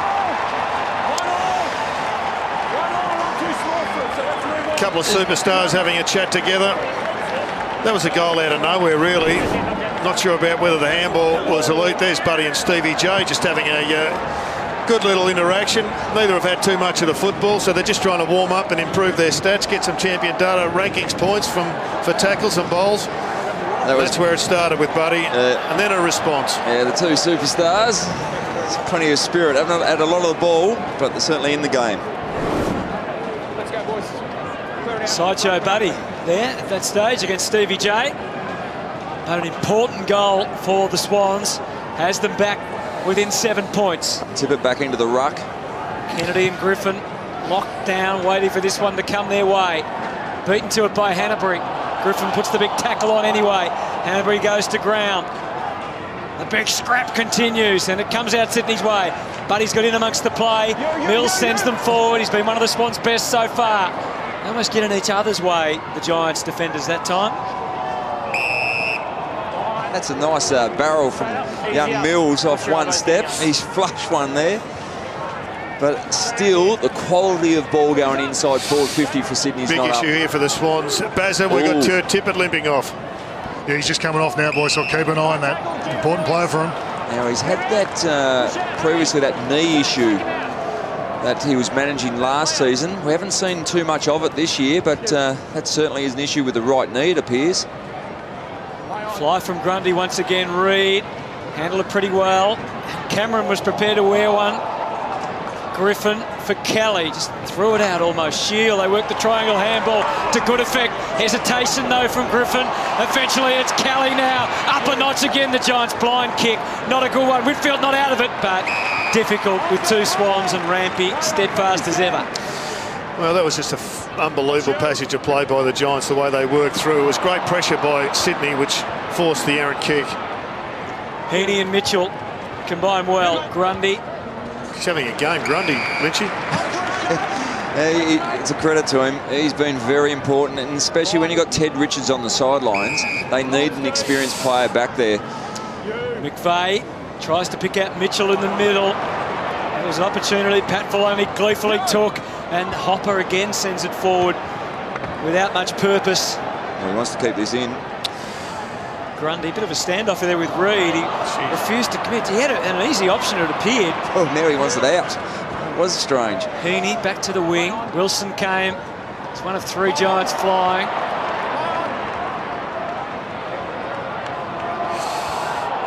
Whitfield, he's had the ball for a while. I reckon the umpire's seen it and said, you're in trouble. Just having a look at the Swans medicos inspecting the knee of Kurt Tippett. His problem was mainly jumper's knee with patellar tendonitis, but they are looking more so at the lateral ligament and the ligament stability test. Mitchell went to ground. Jack the small man, but it's Davis who's able to get it away. Kelly sends them back to the wing. So a big challenge now for this man, because his partner, ruck partner, is on the ground, on the bench, and he may not come back out, so he's got a big challenge. Three-quarter kick. Kennedy heaves it towards goal. Plenty on guard there for the Giants. And that's where that move of there's Kurt Tippett here, that move of Sinclair into the ruck and then Kennedy to full forward. Have a look here. Now, I'm not sure what it is. It was his right knee, as you're saying, that lateral test on his right knee. So he's grabbed it there, medial. So medial inside of right. Williams grabbed the ball and immediately they grabbed him. And accompanied by a chorus of claims for a free kick as we continue to try and get the diagnosis on Kurt Tippett. They're looking at the top of the... inside of the top of the leg, around the knee. Could be anything. I think we're going to have to wait for a scan, Lynchy. Hefty body work by Grundy, and he finds McVeigh, who was certainly tempted to lay it off to someone with a got a spare in the goal square, but he wants it deep. Well, might as well have a crack at it now. It's within his distance, just on, but that's where all interest lies at the moment.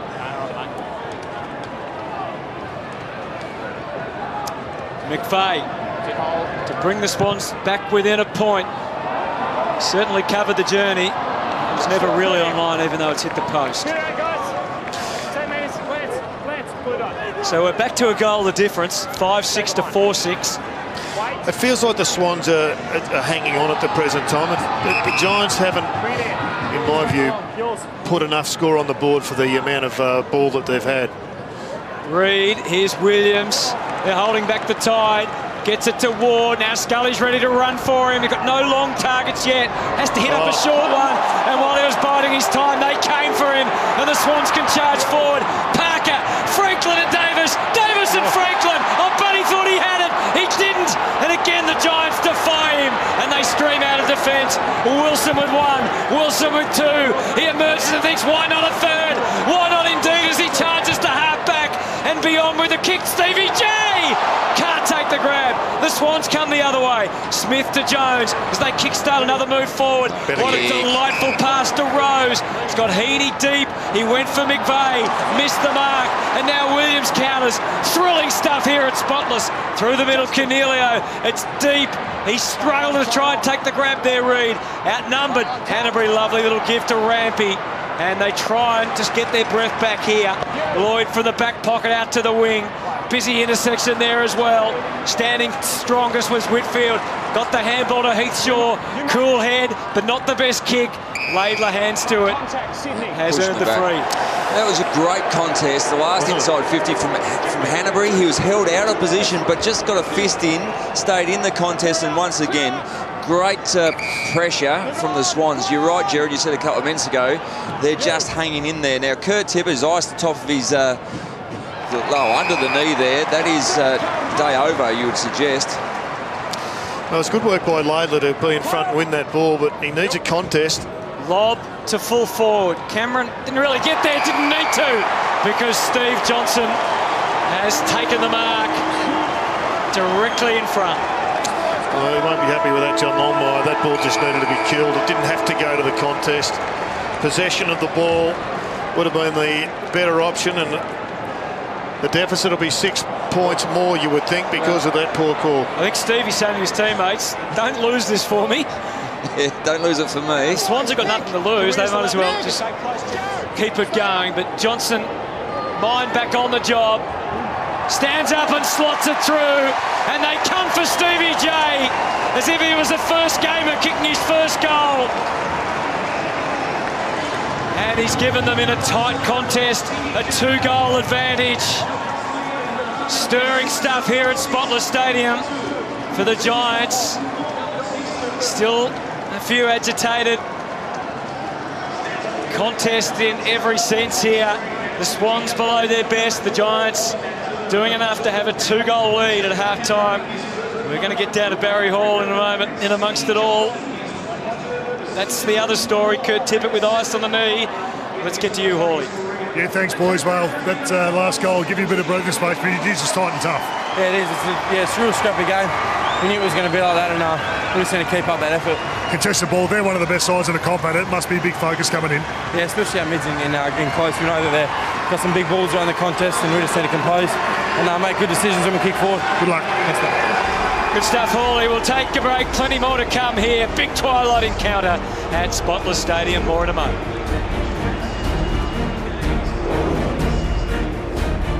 A little wayward. Stevie J. Green couldn't make the most of a big opportunity, but he kept at it. And now Whitfield sensed a little moment to get through. Griffin goes to work in the pocket off the left and nails it down shut.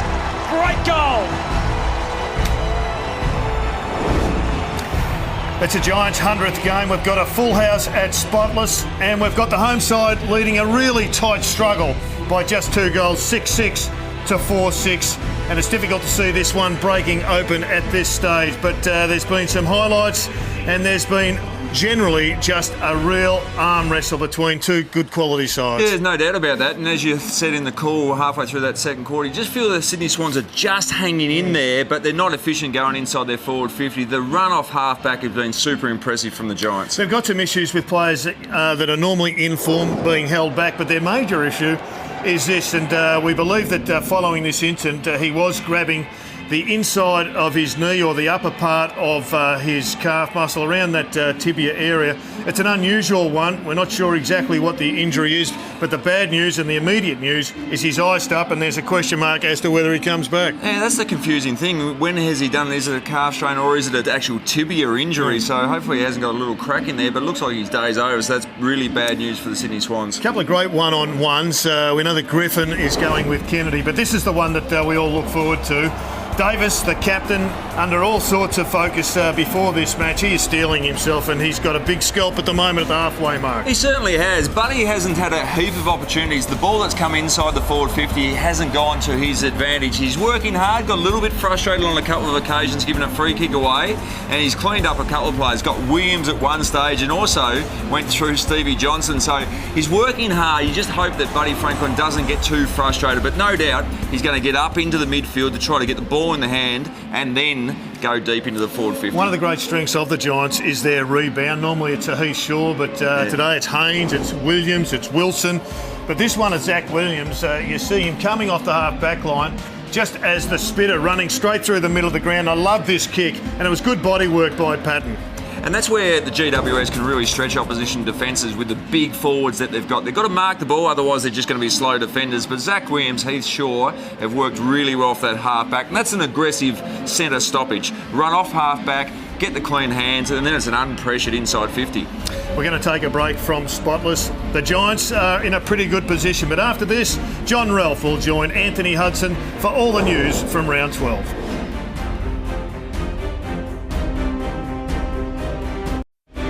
He's become such an important part of this Sydney Swans team, both in the ruck and when he pushes forward, and he started this game superbly, Kurt Tippett.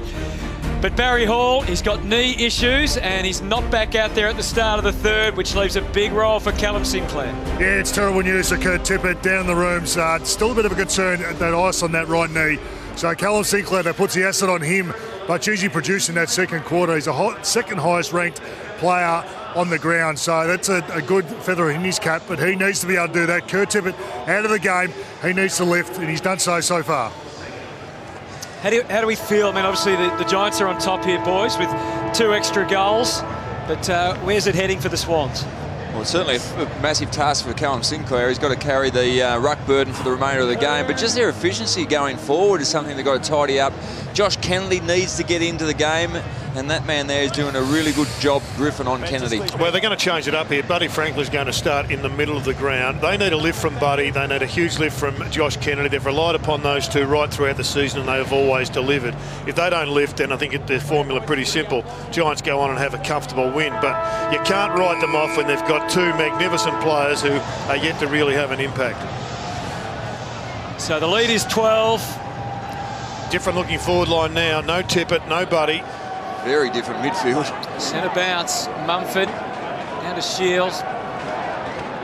Shields just couldn't get to a teammate, so I'll jump in and do it all again. Beautiful afternoon in Sydney. It's become coolish but very fine night. The other real change here is McVeigh's gone to the half-forward line, really potentially as a one-on-one on Heath Shaw. Jones puts himself in the line of fire. So it's a double-edged sword, really, for John Longmire. Yeah. Forward line needs to get yourself more organised, but the forward line has got to become very defensive as well. They must hold the ball inside their forward 50, something they've lacked in this first half. Kennedy cornered and gone. Claims he got a hand to it, but those claims dismissed by umpire Smith.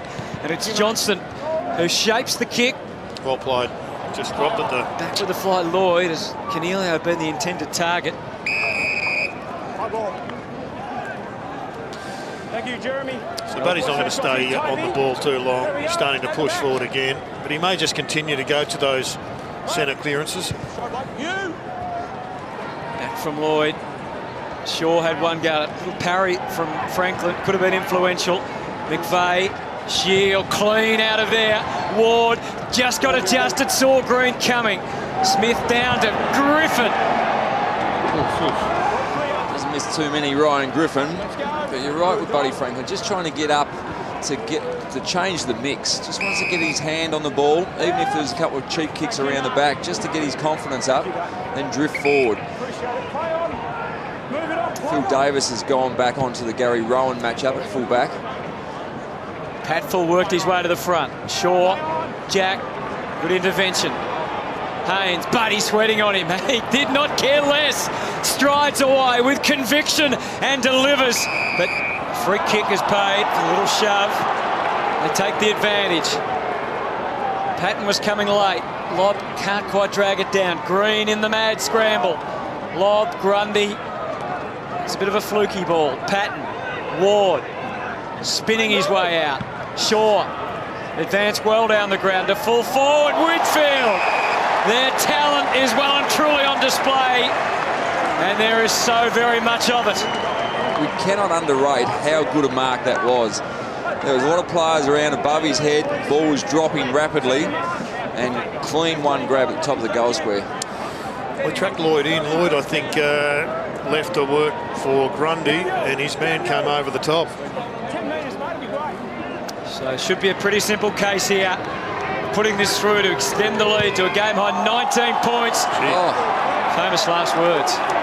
That's a bad, bad miss. That's an unbelievable miss for such a talented young player. But the pressure of the game. That's what pressure does to you. Rampy, it's a low ball though, unimpressive kick. Ward's not complaining, takes the mark and bangs it in there again. They were lining up the Giants. And now it's Stephen Coniglio's responsibility to convert the opportunity and take it to 20 points. We haven't seen this sort of poor play from the Sydney Swans. They look disorganised down back. They're not confident when delivering the ball by foot at the moment. Last time I saw them play like this was in the pre-season against the Giants. At Drummoyne Oval when the Giants absolutely dominated the Sydney Swans. Here's Coniglio, starts on the 50, will kick from 35. They missed the last one. They don't miss that. Coniglio takes it to 20. Well, good finish. They needed one just to get some benefit for their excellent work. But this is what preceded it. Just tightened up a little bit. He wouldn't miss that shot in 100. Bar the one. As you said, good intercept from Callum Ward and hits the target. They had players everywhere there. Coniglio was the one in the end. So they kicked the last couple of goals, the first two goals of this third term. And looking very good at the start of the second half. So where's a turnaround going to come from the Swans? Well, they're trying to roll the dice, and with Buddy starting in the centre square again. It's now or never, though, really. They've got to start to get themselves back on the score. Just 4 goals for the day. Haven't looked like at the moment.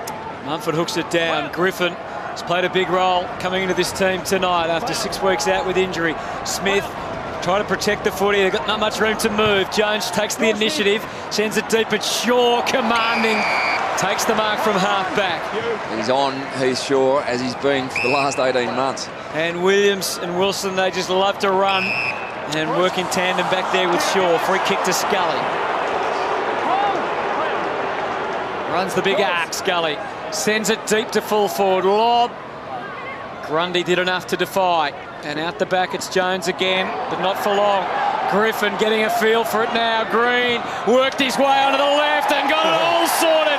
It's all come together for the Giants now.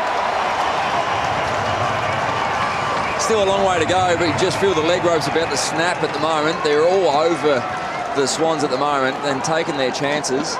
And just these half decisions, umpiring decisions are going GWS's way as well. Some really good work. See Toby Green front and square for that contest, still stays in that position, still trying to stay involved.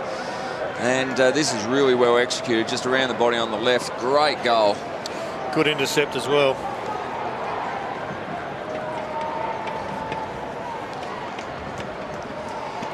Such a very dangerous player, knows where the ball is, uses it well.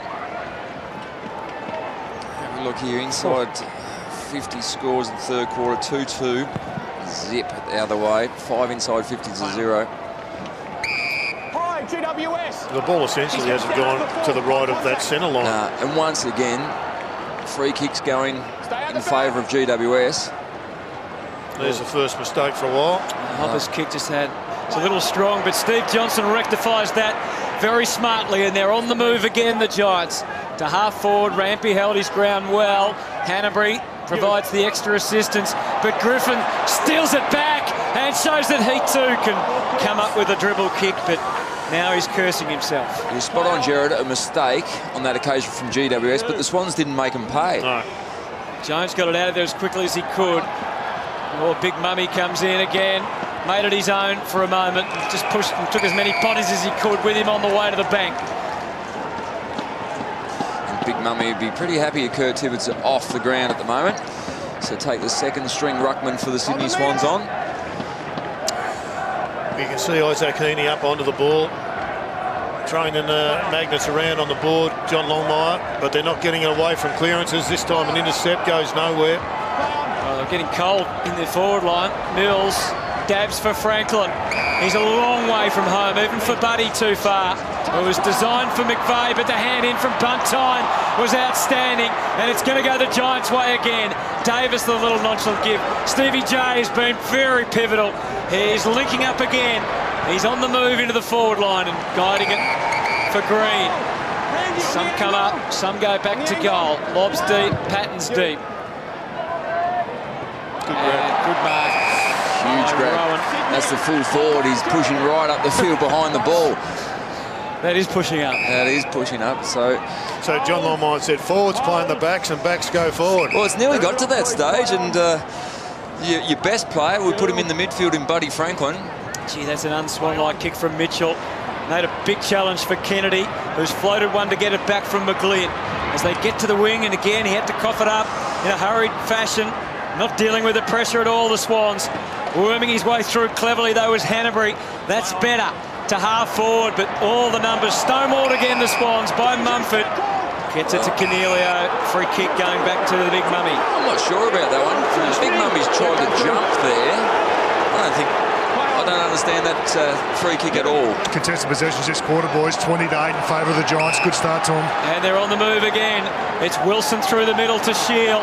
Maximum space for him to enjoy here, and it allowed him a choice of many to pass, and he chooses Sam Reid. And he's been told to stick it through the middle. It was a good decision by Shield there. A couple of long options, but Come out with me, guys.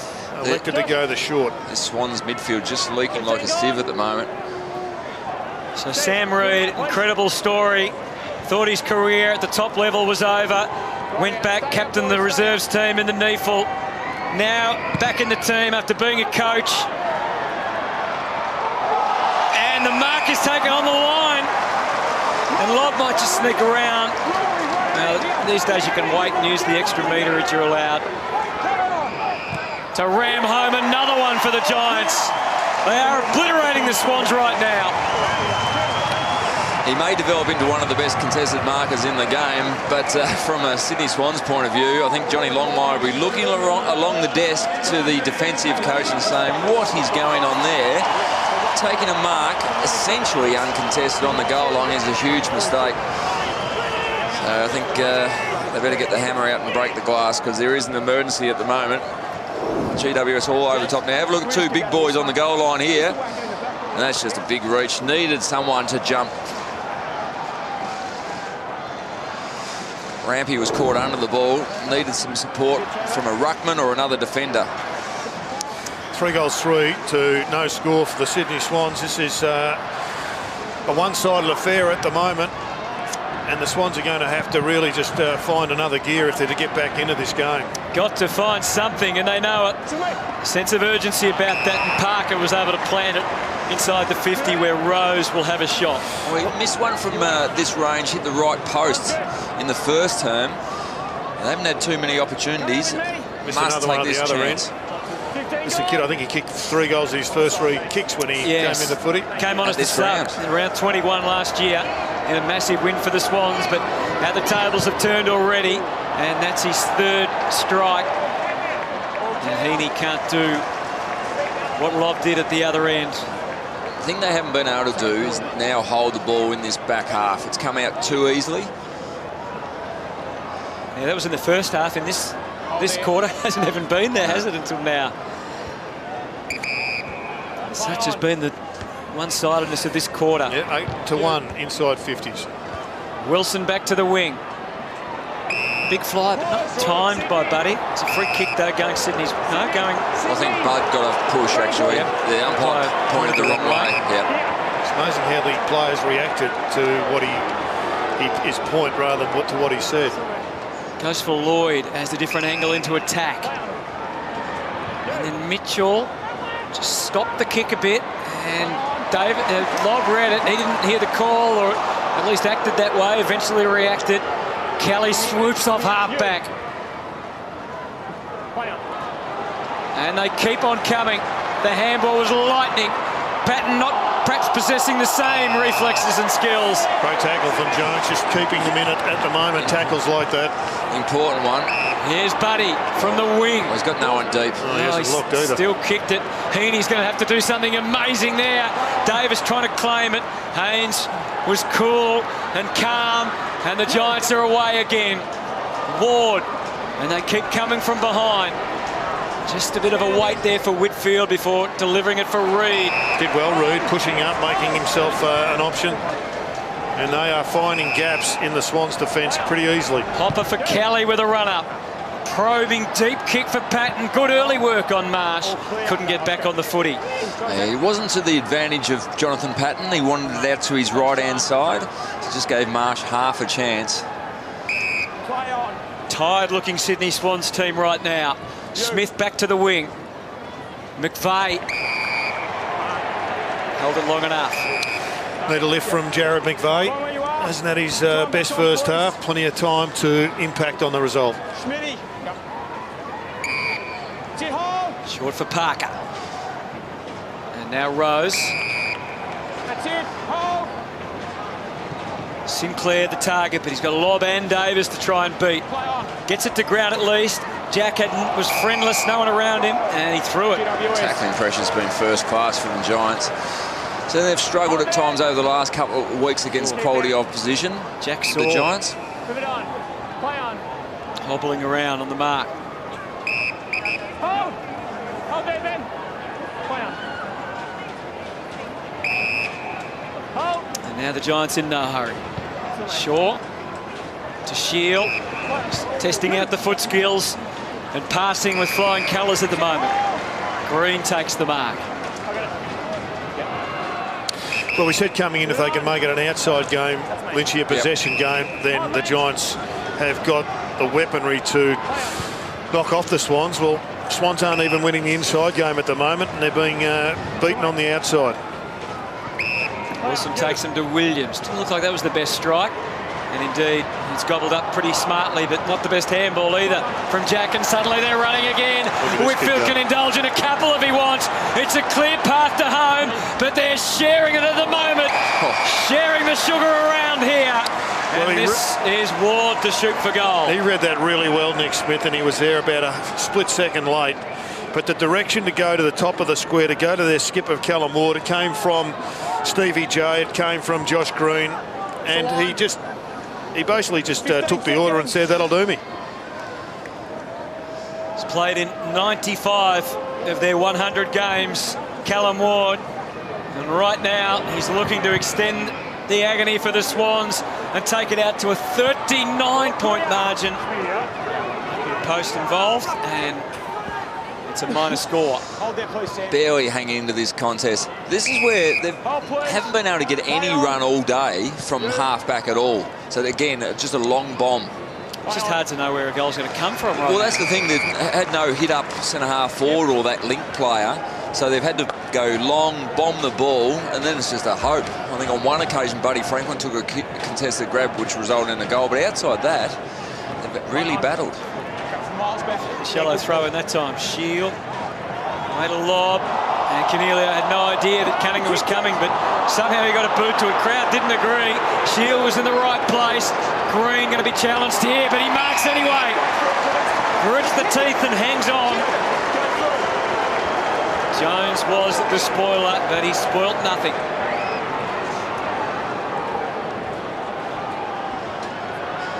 Astonishing quarter. It is just absolute domination.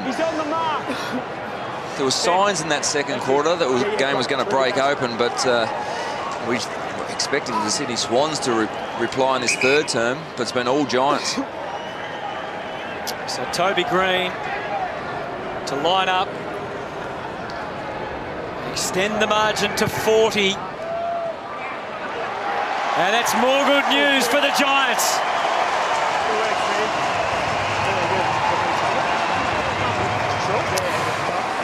Well, they've been down for a couple of weeks, the Giants, but they are certainly up and about today, and it's impossible to go through such an even season knocking everybody off left, right and centre. The Giants had 6 consecutive wins, fell short without embarrassing themselves against good opposition, but they are really putting their best foot forward here, and the Sydney Swans are the ones who are looking a bit tired at the moment.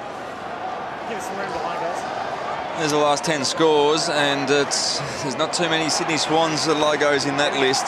Absolute domination, massive concerns for John Longmire and his coaching staff. The big Giants chant around spotless. Toby Green becomes the first multiple goal kicker on the ground, and still Sydney have given us nothing in this third quarter. Great credit to the Giants. Here's Kennedy, a proud midfield they are, the Swans. Can they generate a move forward with conviction this time? Well, the one area they're doing well, the Swans, is centre clearances. They're up 9-3, but they still trail overall clearances by a couple. Sinclair made himself dangerous. McGlynn's kick didn't quite arrive in time. Shield braces for the Rose tackle. Now, how's the umpire going to read this? You're gone. Well, that's a huge bonus, I would have thought. Here, no genuine attempt from Dylan Shield. The kick was to a 1-on-3. The good news is for Sydney is they get a shot for goal directly in front. And that's what they need. The bad news is it's Rose. James Rose has had 3 from here and missed them all. Very good young player. Just he hasn't had his kicking boot on today. Needs to nail this one. He'll be feeling the pressure. He knows he has to kick this one.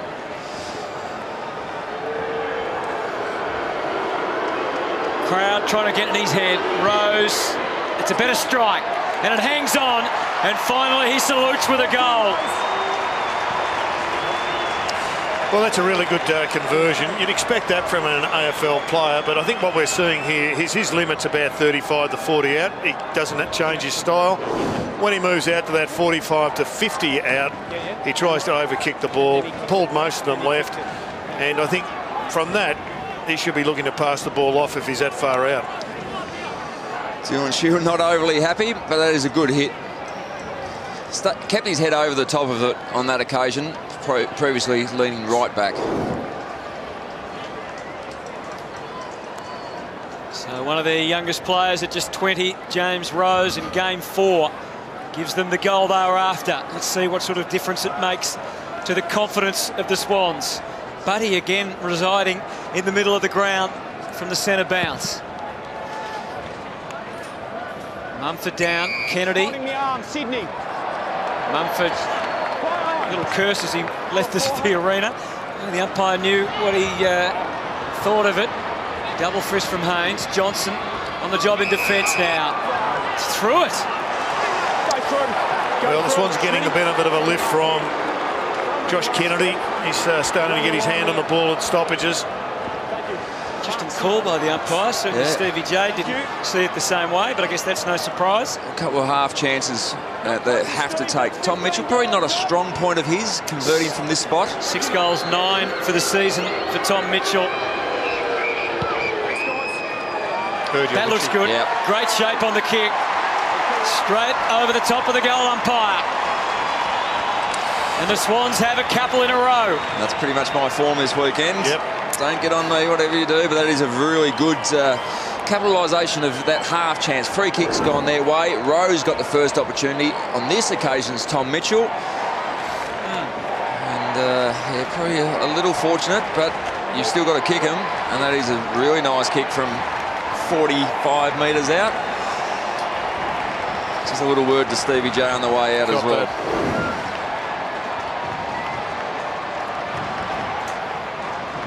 There's your top players on the ground with the ranking points. The defence. The 3 running backs. Standing.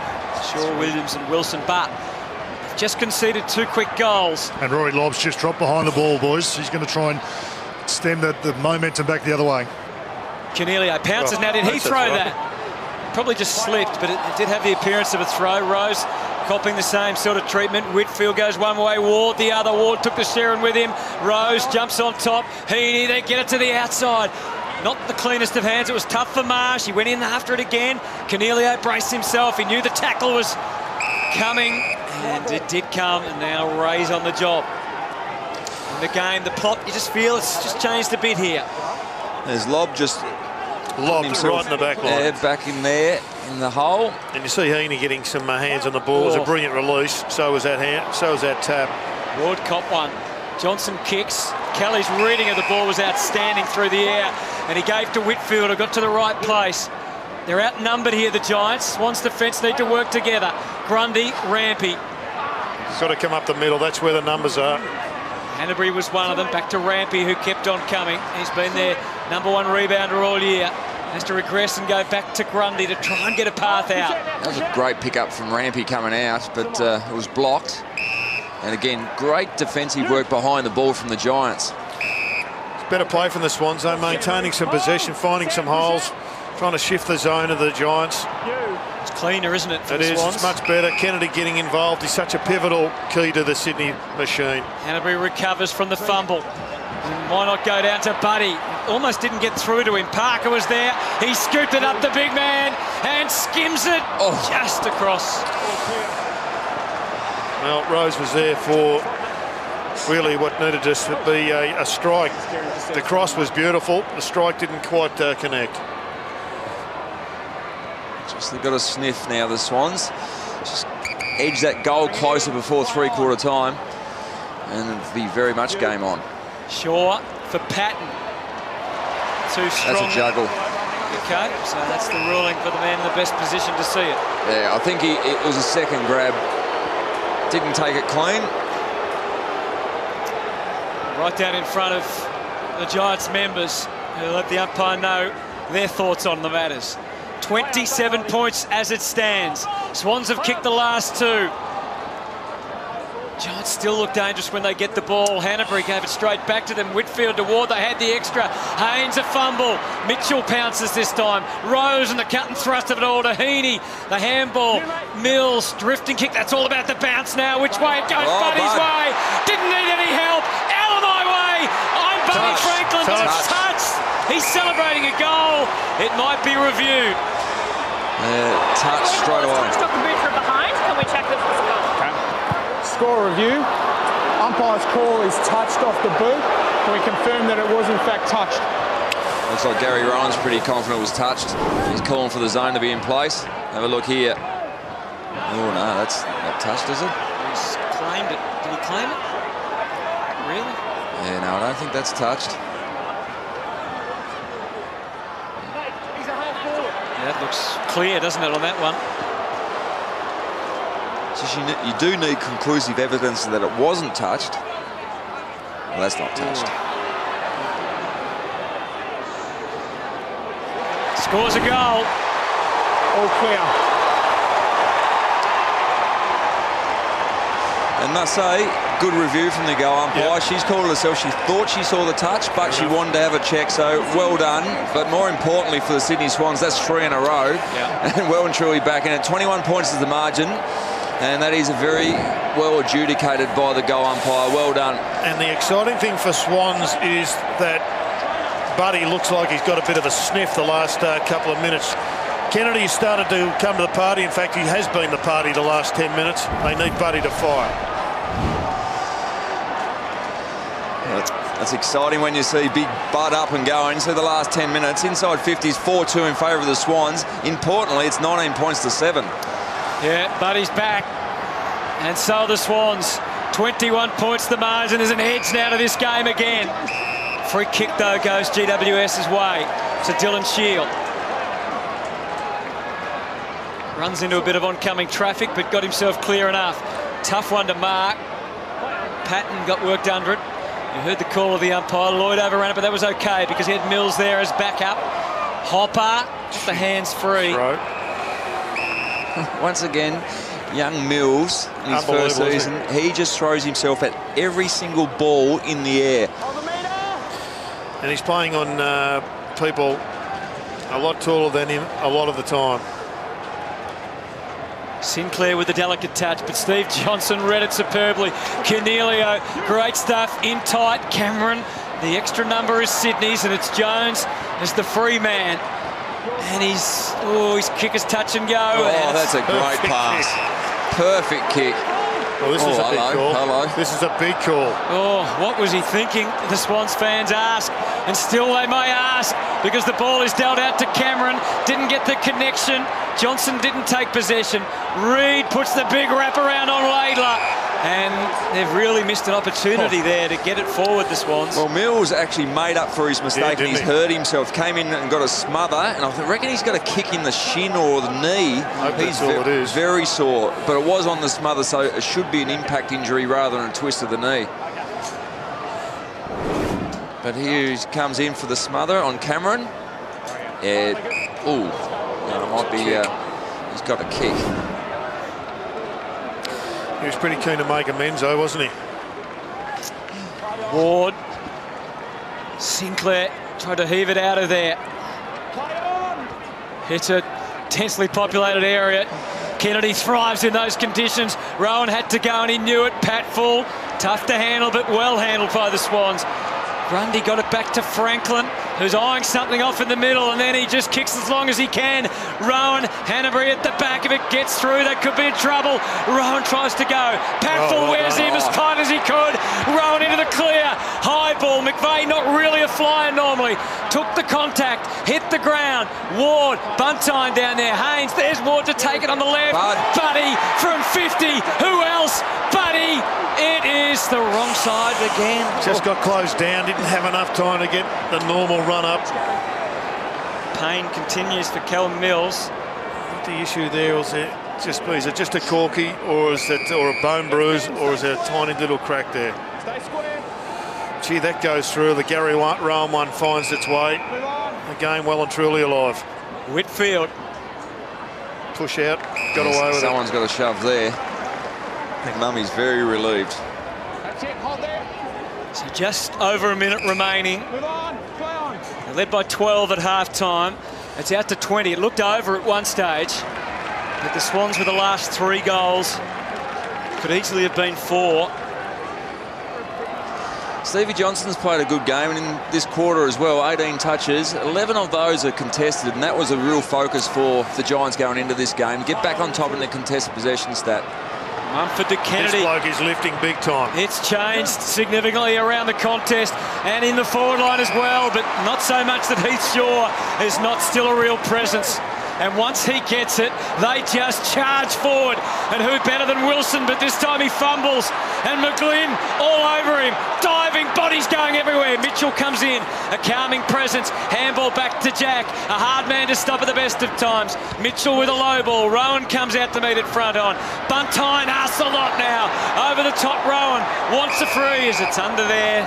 Tucked away, buried in the turf, but spotless. Thank you very much. Been a bit more like the Sydney Swans this last 20 minutes. The forwards are starting to honour some of their tackles and their chases. The pressure's been much better. Ward heaves it back to the wing. Rampy went with the flow, takes the mark, and there's 13 seconds to go. 50 would have been handy. Well, that's borderline. He was in the contest, so he gets away with it. Seconds ticking down. Someone, can they take a mark? The answer is no. Davis, Buddy, careful, play on. Seconds to go, precious seconds, they're gone. They're gone, and so with it, Swans' opportunity to get closer. That quarter was dominated by the Giants for so much, but all of a sudden, like the fighters they are, the Sydney Swans, they found a way.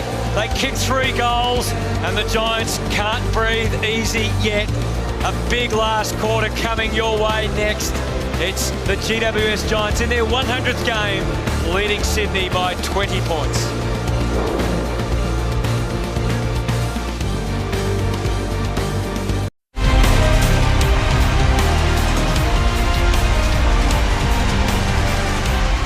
Well, it took a long time, and they were down and just about out, but the Swans have found something. And with 3 late goals in the quarter, Kennedy was back, Buddy was back, finally hitting the scoreboard, and the Swans are very much alive in this contest here at Spotless Stadium. The crowd excited about what's to come in this final term. It's 10-11-71 GWS, 7-9-51 Sydney. And one reason they were able to get back was Josh Kennedy. Well, they needed Josh Kennedy and a few others to step up as the GWS Giants kicked the first 5 goals in that term. But Josh Kennedy, his day has been pretty quiet in the first half, had 9 disposals in the third quarter and 3 clearances, and that is where things got going in the middle of the ground, Jared. Absolutely. A couple of centre clearances involved in that as well. And there's the other bloke who needed a lift, and he did. Very quiet in the first half, no impact on the scoreboard, got himself a goal and a couple of behinds. created a little bit of turmoil. He'll probably need to kick 2 or 3 in the last if the Swans are to prevail. The other thing they did was cut down on the drive they got from the halfbacks of the GWS, and the likes of Haynes just had a couple of possessions, Wilson only a couple, and Zach Williams just a couple, and they were the dominant figures at the halfway mark. Well, there's a lot here at stake, boys. There's a live ladder, and the equation's simple for both sides. Sydney win, they go to the top of the ladder. GWS win, they keep their hope for top 4 alive. Big last quarter coming up. Well, they've got such a great run home. We know all the matches are hard these days in AFL, but it's there for the Giants. If they win today, take a valuable 4 points out of what's been a really tough month playing against the top teams. We haven't heard the atmosphere at Spotless Stadium as good in its short history. They're up and going for this big last quarter. Trying to urge the boys on. They lead by 20 points, but the Swans, true professionals, showed what they could do late in that third term. So all-important opening to this term, and well controlled by Johnson and Ward, and then Williams still giving them the dash they need out of defence. Patton comes to meet it. It's a very wide kick, and again it's touched. Cal Ward had 10, Shield had 9 in that third quarter. Johnson had 8, so they're getting plenty of the football. They just got, they basically lost a lot of concentration in that last 15 minutes. Yeah, they did. Stevie Johnson, as you said, had a great third quarter, got the first possession, then first clearance for the Giants. Griffin cobbles together something, gets it forward. Nervous moment for Marsh. He's gone to ground, and Green has not been able to capitalise. Well, he read it best, did Marsh. But as you said, Hutto, under the pump, he just fumbled a little bit. Unusual to see Toby Green miss that one. Had a bit of time. Normally on his left, he's pretty confident from those sort of spots. Laidler takes the shortest possible route. Look at the handball option, didn't want to take it, still there. Rampy touched, you heard the thump as it got down the line. Mitchell called upon. Green ducked the head into that, and he's penalised. Yeah, fair enough. Well, I think on the back of what you said, Hutto actually ducked into that tackle to start with. So it's Jones to try and kickstart them. Asks a bit of Lloyd, happy to oblige. Cunningham running hard on the wing. Yeah, strong lead from one side of the ground to the other from Cunningham. Didn't get on it. Much better kick from Zach Jones. Only had the one bad one, but he really has made up for it a couple of times since. Untine denies. Heaney once more. Big ass just kicking the ball. Big bomb to Heaney. He had to take a genuine contested grab. You're not going to win games of football if you're relying on spectacular marks like that. Sinclair took front position. Wonder where Mumford was. They both got too far forward. Lloyd in the firing line. Yeah, from a ruck contest, you can't take it out on the full. So Pryor's gone. Unusual one though, isn't it? When it's a small man. When you're not the ruckman, yes. Good call from the up. Canelio gets it deep. Not the highest kick, gives them every chance to mark. Rampy, Grundy, Laidler, they try and squeeze Pat. They get it out as precious seconds tick away. Plenty of time at the moment.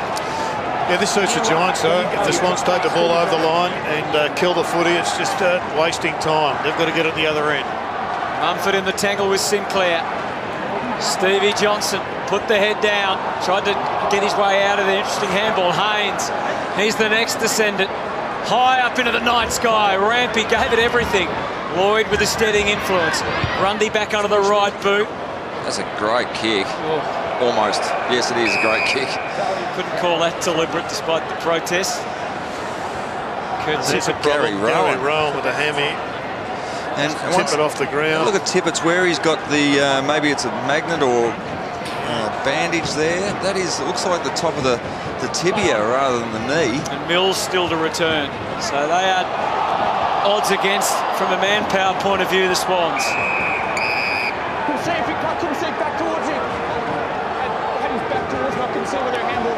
So limited on the interchange bench. Gary Rowan and Kurt Tippett out of the game. Coming off that gruelling encounter last week with the Suns in the wet. But don't write these Swans off. Kennedy sharing it around with Mitchell again. He had to release the handball to Rose. Nothing deep. Lost his footing, but not his head. Was able to get the handball away safely. Almost got out of the grasp with Lloyd. Still the cupboard bare for Heaney, so it's little by little. Small gains. Gee, that was holding the man. He didn't have the ball. Tough going for Parker. passing the pressure around. It was inevitable it was going to go the Giants' way. Canelio with the instant give. Shield tried to burst his way through on the overflow. Scully, they stay a step ahead, and Green coolly and calmly slots the goal, and what a goal it is! A huge goal from Toby Green. The Suns trying to burst forward, but they had no options to kick the ball long to across half forward, which caused the turnover. And here's the class again. Great strength from Dylan Shield.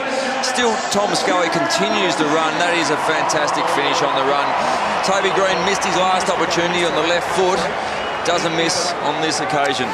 It was a great strength of the Giants, though, wasn't it? Just pace on the outside. That's 4 for the number 4.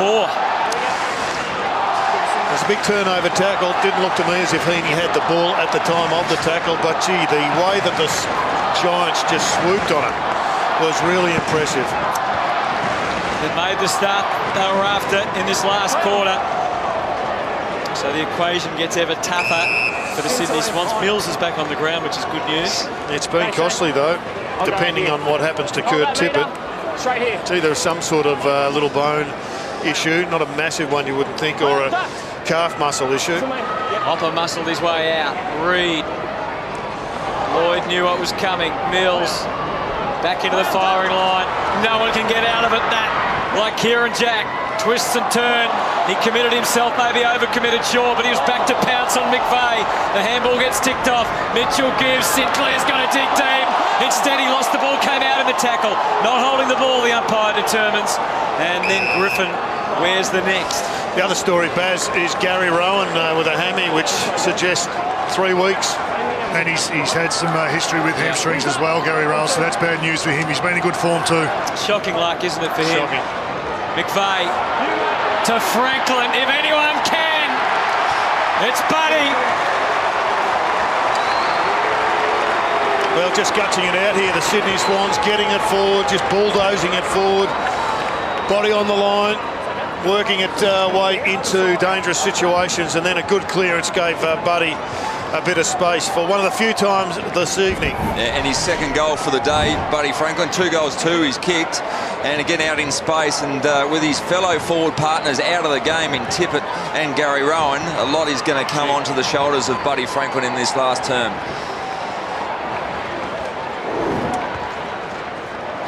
Becomes the second multiple goal kicker in the game, 4 to Green.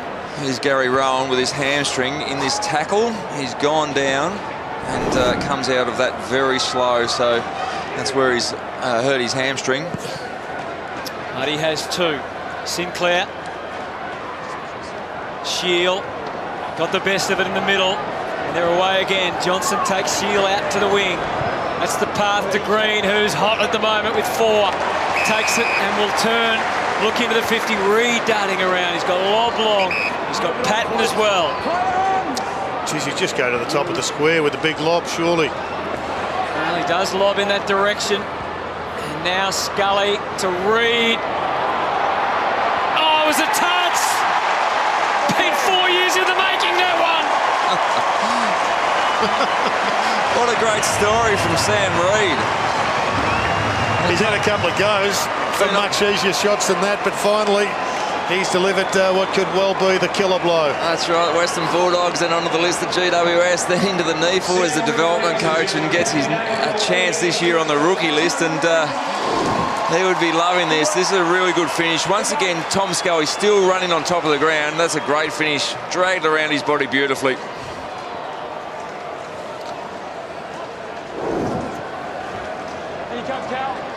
They've got all the answers. It's a long journey, isn't it, for Sam Reed. The dog, he was a great mate of Callum Ward. And they brought him up here.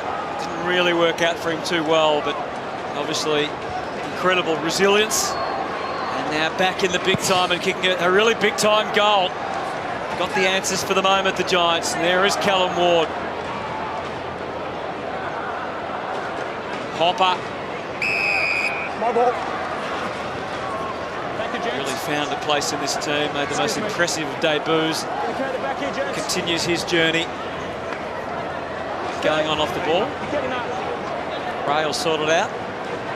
Stern words. Shield. Play on. Special comments from Ray. Lloyd fashioned a kick, but it's coming back again. That's Wilson. Great work from Wilson. Got off his man very early to drop into that dangerous corridor. Up into the lights for Ward. Not a problem in the end. Maybe a bit too much air on the kick. Whitfield battered away by Jones. That's the difference between a pressured clearance and an unpressured clearance. Saw the clearance from the Sydney Swans. It's just a dump kick into their forward line, very easily intercepted. But the unpressured clearances are rare, but really appreciated by the forwards.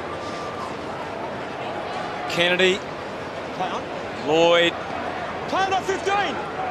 Which way will it go out of here? It goes the Giants' way again. Shield. Swans have got an extra pushing back to it, and that man is Grundy. Jeez, he's been good. To Rampy, who gets a pretty good connection. Heaney will have to fly. That's not normally a problem. Drew the free. He's hurt his shoulder. Himself. He's come down on that right shoulder in the marking contest.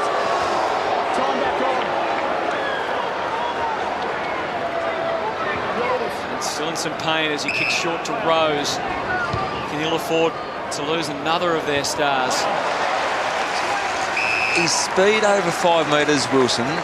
Unbelievable. Is elite. Here's the Heaney mark and comes down on the right shoulder just as he's knocked in that contest. Yeah, that's a really bad one when the shoulder hyperextends.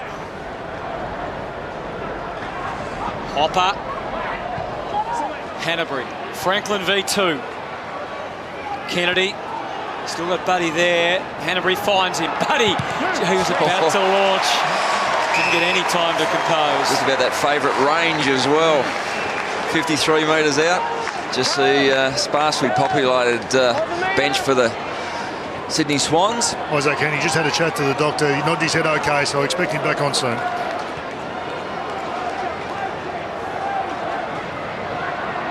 Goes Williams' way. Misses Whitfield.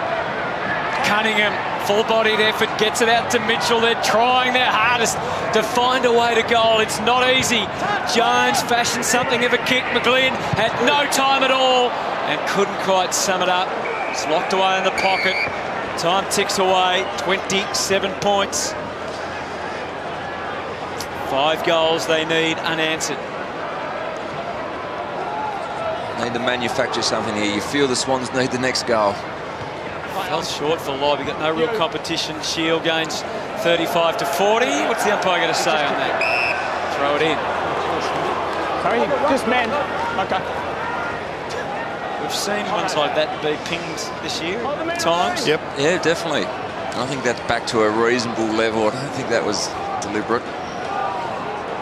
Sinclair in the wrestle. Ward onto it. Smart. And he maybe took an extra step. Gone. Oh, that's gone. Gee, umpire took a long time to blow the whistle. Eventually the advantage, and it's full paid advantage for Josh Kennedy. They won't go away yet.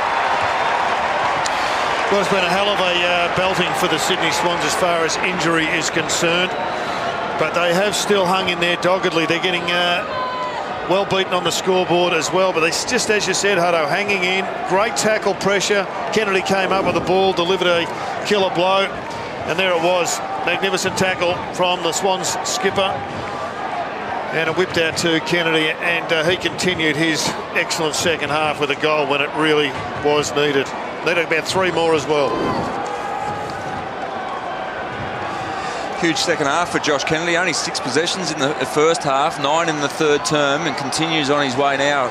Game, he's at 21 disposals now. Great turnaround. Sinclair carrying a big load in the ruck for the Swans. He's kept his ground there. Wasn't expecting the Griffin tackle. The bounce goes Haynes' way, but pouncing McVeigh, and it all opens up. Franklin had Davis where he wanted. You know he wants to left. He's found a way to get a reasonable amount on it, but even for Buddy, it was too difficult. And on that last line, it's Joel Patfull, ever reliable, former Lion. Played that really well, Phil Days. Just kept on his left side. Know he's going to arc on that big left. We know how dangerous he is from outside 50. Lob, no free kick. Some more territory the Giants' way by Ward. Perfect bounce as far as they're concerned. Good kick. And you're spot on, Baz. Phil Davis did play that well, because the last thing he wanted was Buddy to actually throw the dummy and duck around him and rolls him to an open goal, essentially. So very well done from the experienced defender. How have you assessed that one? Clearly Davis was on top at half-time, but he's had a bit of action since. And it's the class of Buddy Franklin, just the fact that he keeps working to get himself in it. He can still break this game wide open. The time is a factor now, particularly as the Giants are attacking again. Kick. Ward, sensational, sizzling pass. You've got to take them in your hands. Hasn't been Jeremy Cameron's night, really, has it? No, they just have to be in the hands every time. And the reason you go for the hands, especially these days, is the chopping of the arms is a massive chance to be paid as well. What a kick, though. It was blistering. Just 1 goal, 1 for Cameron tonight. Posed by young Marsh in just his 3rd game. Johnson. They work it into Kelly. Away from Cameron and Marsh. Over and out. We're down to 12 minutes now remaining. As you said, good job by Marsh. Just a player of less than a handful of games, and he's on one of the bigger names for the Giants. And he's done well. I think he's learned a lesson today, leading up to the ball. Jeremy Cameron, he certainly had an influence in that first half. Griffin, can they find a way, almost to himself? If anyone can, it would be Johnson. But Kennedy battering back the other way. Big one-on-one, and he's giving away the free. Which way are they going to play that? Giants against Teeny. That's just the strongest bloke getting the free kick That's played against. Genuine contest. That is, I think, a little unlucky. Both players were trying to throw each other off the ball. Wilson.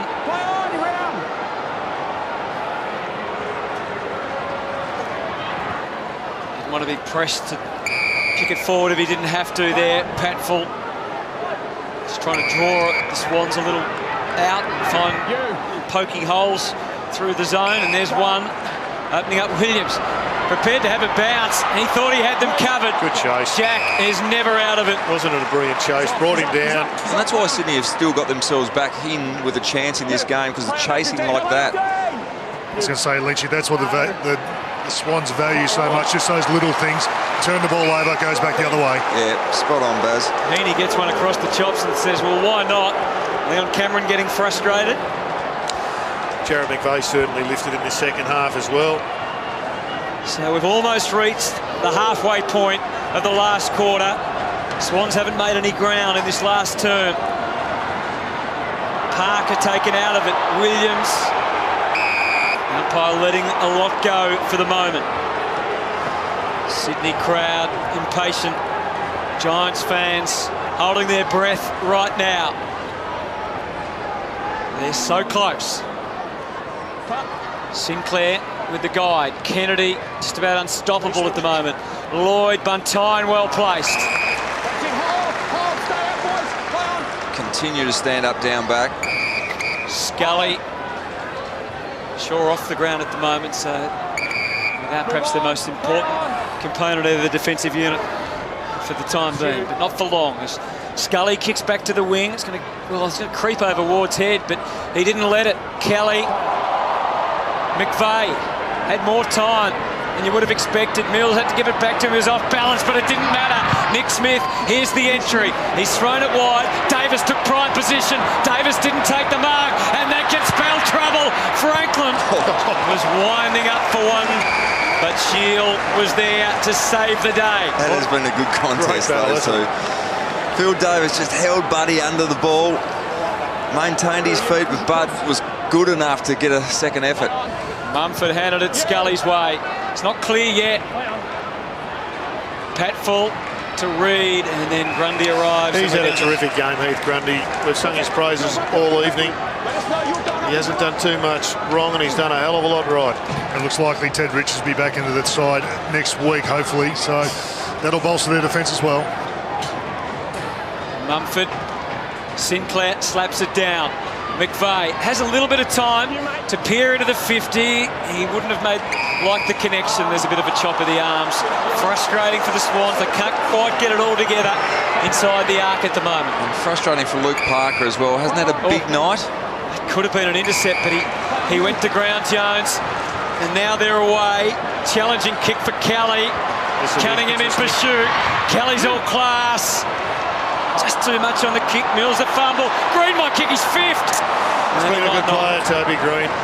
Just quarter of a metre too long, that kick from Josh Kelly. But he is a fantastic exponent of the skills when he gets hold of the ball. 4 goals, 2 for Toby. Here's Jones. It's a vacant half-back flank, and he sees Buddy, an imposing presence up the ground. Phil gave him one to go on with. Umpire calls. Buddy chips dangerously into the middle. They've got some good backup. Smith to Mitchell, forced onto the wrong boot. Fluky ball inside 50. Wilson climbed highest, and it's back in his teammates' hands again. Griffin chisels to half-back. Now Whitfield to deal it out to Ward. Oh, Cameron's loose. It goes over his head, even looser down there, Toby Green. Is it a free? No. Umpire puts the whistle away. Green still wants his fifth. Tries to share it with Cameron, but Grundy. Heath comes again. Out to the wing. Tough one. Johnson and McVeigh. 2 experienced, wise old heads with not much left in the tank going at it. But both been very good. McVeigh, Stevie Johnson's had a really good night, and Heath Grundy, as you said, he's been there, standing resolute all night. Well, it's now or never for the Swans. Giants fans with a chant. They feel like they're one away. Geez, it's been a good comeback game from Ryan Griffin. Johnson deep, Patton look likely. Ward, Whitfield, it's all there for him. And it creeps over the line. Great joy for the Giants. Well, it's been an historic day for the Giants. 100 games up. First sellout against the Sydney Swans at their home stadium, and they are going to get their 8th win of the season. And they are sending a major scare right throughout this competition. The Giants are growing into men, and this won't be the last time they shake down a top-line opposition.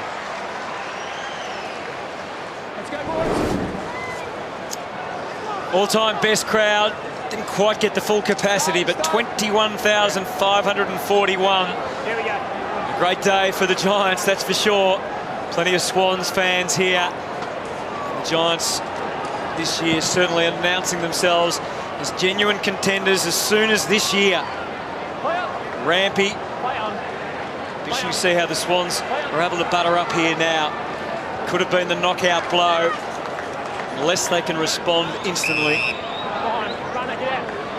And the next challenge, of course, runner, get out off the ground. The next challenge, of course, is to get a sellout crowd, Hutto, with a non-Sydney opposition. You see there the Hawks. This is going to be such a formidable challenge over the next few years to beat the Giants at Spotless. It's going to be worth getting on a plane or getting in a car. And if you're desperate, get on a bike and get here and have a look. Depending on where you're coming from. Green kicks them inside. Here's Patton. He's laboured hard tonight. It hasn't come together for him, but hasn't lacked in effort. Gee, there's a lot of half throw, half fan balls being paid at the moment. Go again. Toby. Well played. Shut down with a smother rather than a tackle. Mills, he's in the wars tonight. Where's another one? This bloke's been good too. Phil Davis. He has been very good. Off to Haynes. They load up again, the Giants. Kelly. Kelly's been good as well. He got cleaned up as he kicked it deep. Stevie J loves a bit of icing. Oh, he hits the post. He was already heading to row 4 for celebrations, throwing some high fives. Great night for Stevie J. He's been very important. He's enjoying it. Buddy wants to fly. Buddy spectacular with his judgment. And he's crunched the kick to half-forward. Tommy Mitchell's got to work so hard. Nothing left to give. He's not a slingshot man. No. He's no Lewis Jeter, is he, for the Swans? He's had a good game, though, Mitchell. Again, he's in a rare passage of form. Griffin's made a wonderful return. That's 50. Has to be. Yeah. A bit of frustration there from Labour. Ryan Griffin, super game. Come in, did a very good job in the first half on Josh Kennedy. It could be a very important player for them in September, couldn't That's he? right. His last game in round 5, he had 29 touches. And really, his first month of football was very good. Much better than last year. Probably had a disappointing year, a few frustrating games with injury. And nothing like sitting on the sidelines to get you real hunger for footy either, is it, from a man who at times has fallen out of love with the game. But I think he'd be loving this to fall forward, Rampy. It's a good grab. The up's going there. Off for Smith, and he pinpoints Hanbury. Swans, look at Buddy, he's still full of enthusiasm. Was looking for the run past. Doesn't get them too often. Down the line for Jack. Out positioned by Williams. He went straight back into trouble. Wilson again, those feet dancing along the wing. And his partners in crime, co-conspirators, Shaw and Williams to half forward. Good mark for Lobb. Johnson demanding it at the top. He ignores him. Goes instead to Big Mummy. Steve's still looking for an explanation. Now, this is what you want to see from fullbacks. Have a look at that. Great jump. Dane Rampy's been under pressure all day back there. In general terms, I think the backs have been the stars of the night. Yeah, they have been. They worked extremely hard for both teams. Lobb in front. Cornelia had another crack. This time it comes together for John Patton, and he'll enjoy this. It's just slowly coming for John Patton.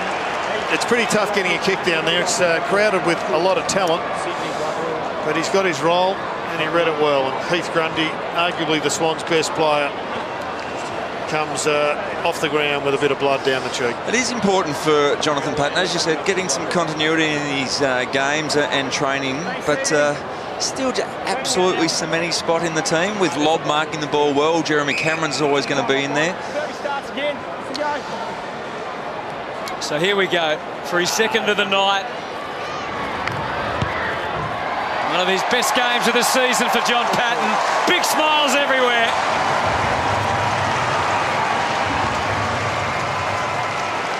Now, we've heard some big roars tonight, but the footy, unbelievably, I'm not sure it provided the biggest roar, because we see a lot of promotions at three-quarter time and quarter times in matches. Most of them are too hard to win.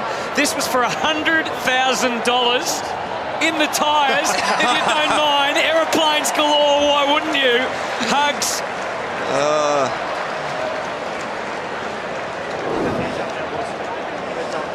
And how good was that? Now that's where the scores have come from. 35 points the margin. That's the turnovers across half-back, and the likes of Shaw and Wilson have made the Swans pay. Hopper, Patton got a taste for it. Could have drawn a free then, not paid. Still 4.5 minutes, and I'm sure they'll enjoy it, the Giants. Ward crafting a little lefty into Green, who has 4. Reid wanting an opportunity to kick another. And Stevie J didn't look too much what was around. He couldn't go a talk, could he? Because you think Well, he kicked a left foot torp last year in the game down at Simmons Stadium, his last game. You'd think he needs a torp to get the journey. Yeah, Barrel. He's called Barrel. There it is. Yeah. Crowd ooh and ah, and they ooh and ah some more. Patton. Oh, he had claims on that. Why wasn't it paid, he said. Ray says, no. Stevie didn't exactly flush the barrel, but he looked for some advice from his teammates just to clarify it was okay to do it. Let's see. Johnson got it anyway! Always watch out. He's got the oohs and ahs again, Stevie. Forever the entertainer. Stevie J has done it again. And forever the dangerous forward. What a great knock to Stevie J at the foot of the pack, and bang, just found a hole, as he's done many, many times. There it was, in between 3 Swans players. The mine's still pretty quick. Oh, it is. Is that a super night?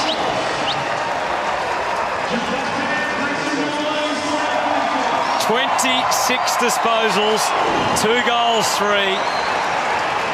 Steve Johnson. What a master. Yeah, I think he's excited to play with this young, talented team, and I think the young, talented team are excited to have this star in their forward line. They remind him of himself when he was younger. Sublime talent. It's great to see him coming up here and having such an impact. Sinclair, game high 41-point margin. Free kick going the Giants' way. And Lynch, you spoke about the contested ball numbers for GWS's point of view pre-game. If they can tick that box each week, we know how good they are on the outside. They're going to be really hard to beat. Well, that's right. Minus 30, they were smashed off the park by Geelong last week. They were 10 down against Adelaide the week before. Had to be a major focus going into this game. Wilson, Haynes decides not to fly because he didn't have to. Lob. Well, it's good when you've got a bailout kicker can go to this man, takes contested grabs. And the other thing that I think stood out tonight is they're honouring the leads of their forwards, and the forwards are presenting up at the ball, and I think we've spoke all week about their forwards haven't been in great touch, and they're all running back towards goal, and I think that's been a massive change. Yeah, they've worked much better as a team. And this is the sort of kick you're talking about. Well, finding some space. He's not a forward, obviously he's a mid. But he's presenting up off half forward. That creates a hole behind. Scully off screen. He's there doing exactly the same. Patton coming up. He's the go-to man at the moment, John Patton. Scully came, Jones back the other way. Kennedy tried to lead them back into this game, but they were blown away on either side of half-time. Patfull, Cornelio. More from Stevie. Scully, Shield, waiting for it, takes it now to full forward. Is that high? It's not. Lob, dishes it out. Hopper! Never screwed the kick. There's Steve Waugh, be pretty happy. The great Steve Waugh with his former New South Wales teammate Gavin Robinson, who's one of the officials here for the Giants. They're on the move again. Lloyd through the middle. Buddy, not even he can kick them from that far out. You'll enjoy this, Phil Davis. Going back and receiving from the man that he kept very, very quiet for the first half. Heath Shaw, what a marvel he's been for the Giants. He's got better and better, it seems, each year. Another brilliant game today, as you said, Hutto. He's had a huge game today. Like you said earlier in the call, Hutto, he can defend a one-on-one in a contest, but also one of the most offensive runners off half-back in the competition. In some ways, it's best when a club tries to take him out of the game by putting someone on, because then he becomes very attacking, knowing that he knows exactly where his opponent is. 147. Oh, he just blew up his tyre there. I think it was only Eddie Betts that really has had his measure this year. 47% of one-on-one contests, which is amazing performance. It is great when the ball's not being kicked to your advantage. Yeah. And like all defenders, they always like it best when the mids are putting plenty of pressure on, Lynchy. And if there's no pressure, give the mids a cook. McVeigh. It's been fantastic, the evolution of this team, led by Leon Cameron over the course of the last couple of years. Some big wins. We went through them earlier in the game.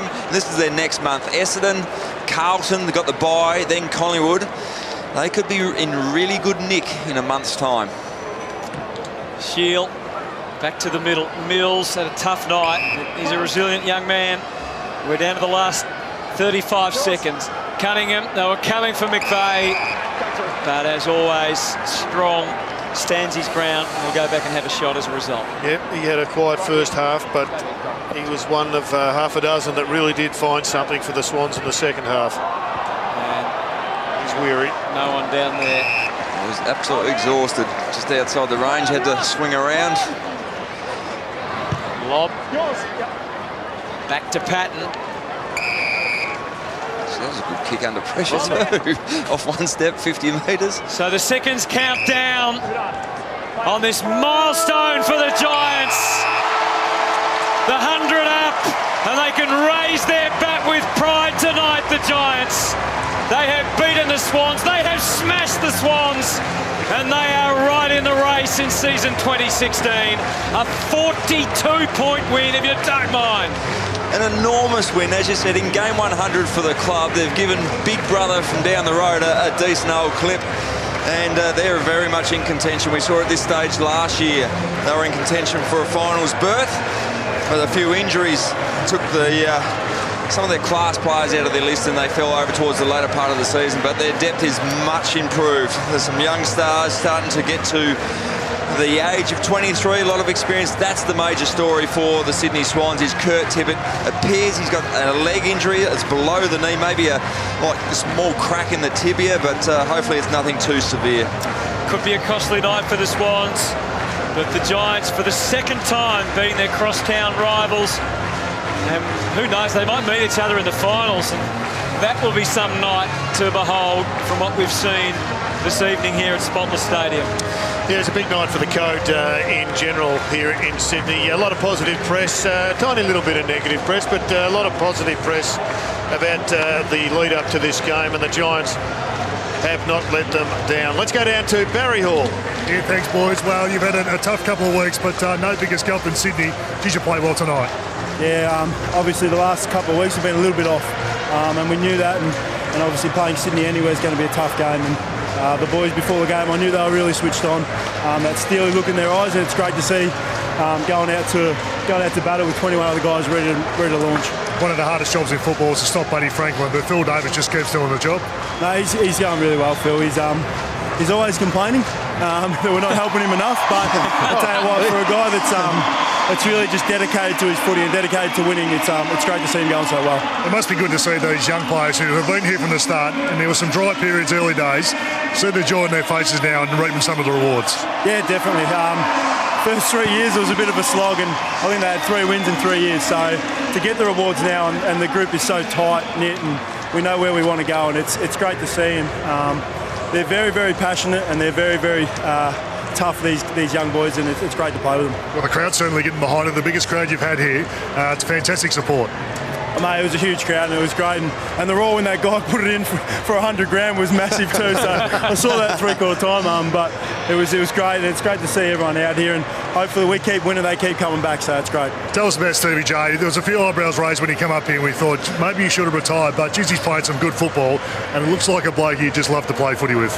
Yeah, mate, he's a competitor, and you get guys that want to compete and want to win. He's great for the group, and he's helped our forward line out a lot, our big boys, and gave him a little bit of structure, and he thinks differently, Stevie, so that's great as well, and he's playing some really, really good footy, so it's great to see. Go along beautifully, go and enjoy it. Cheers, mate.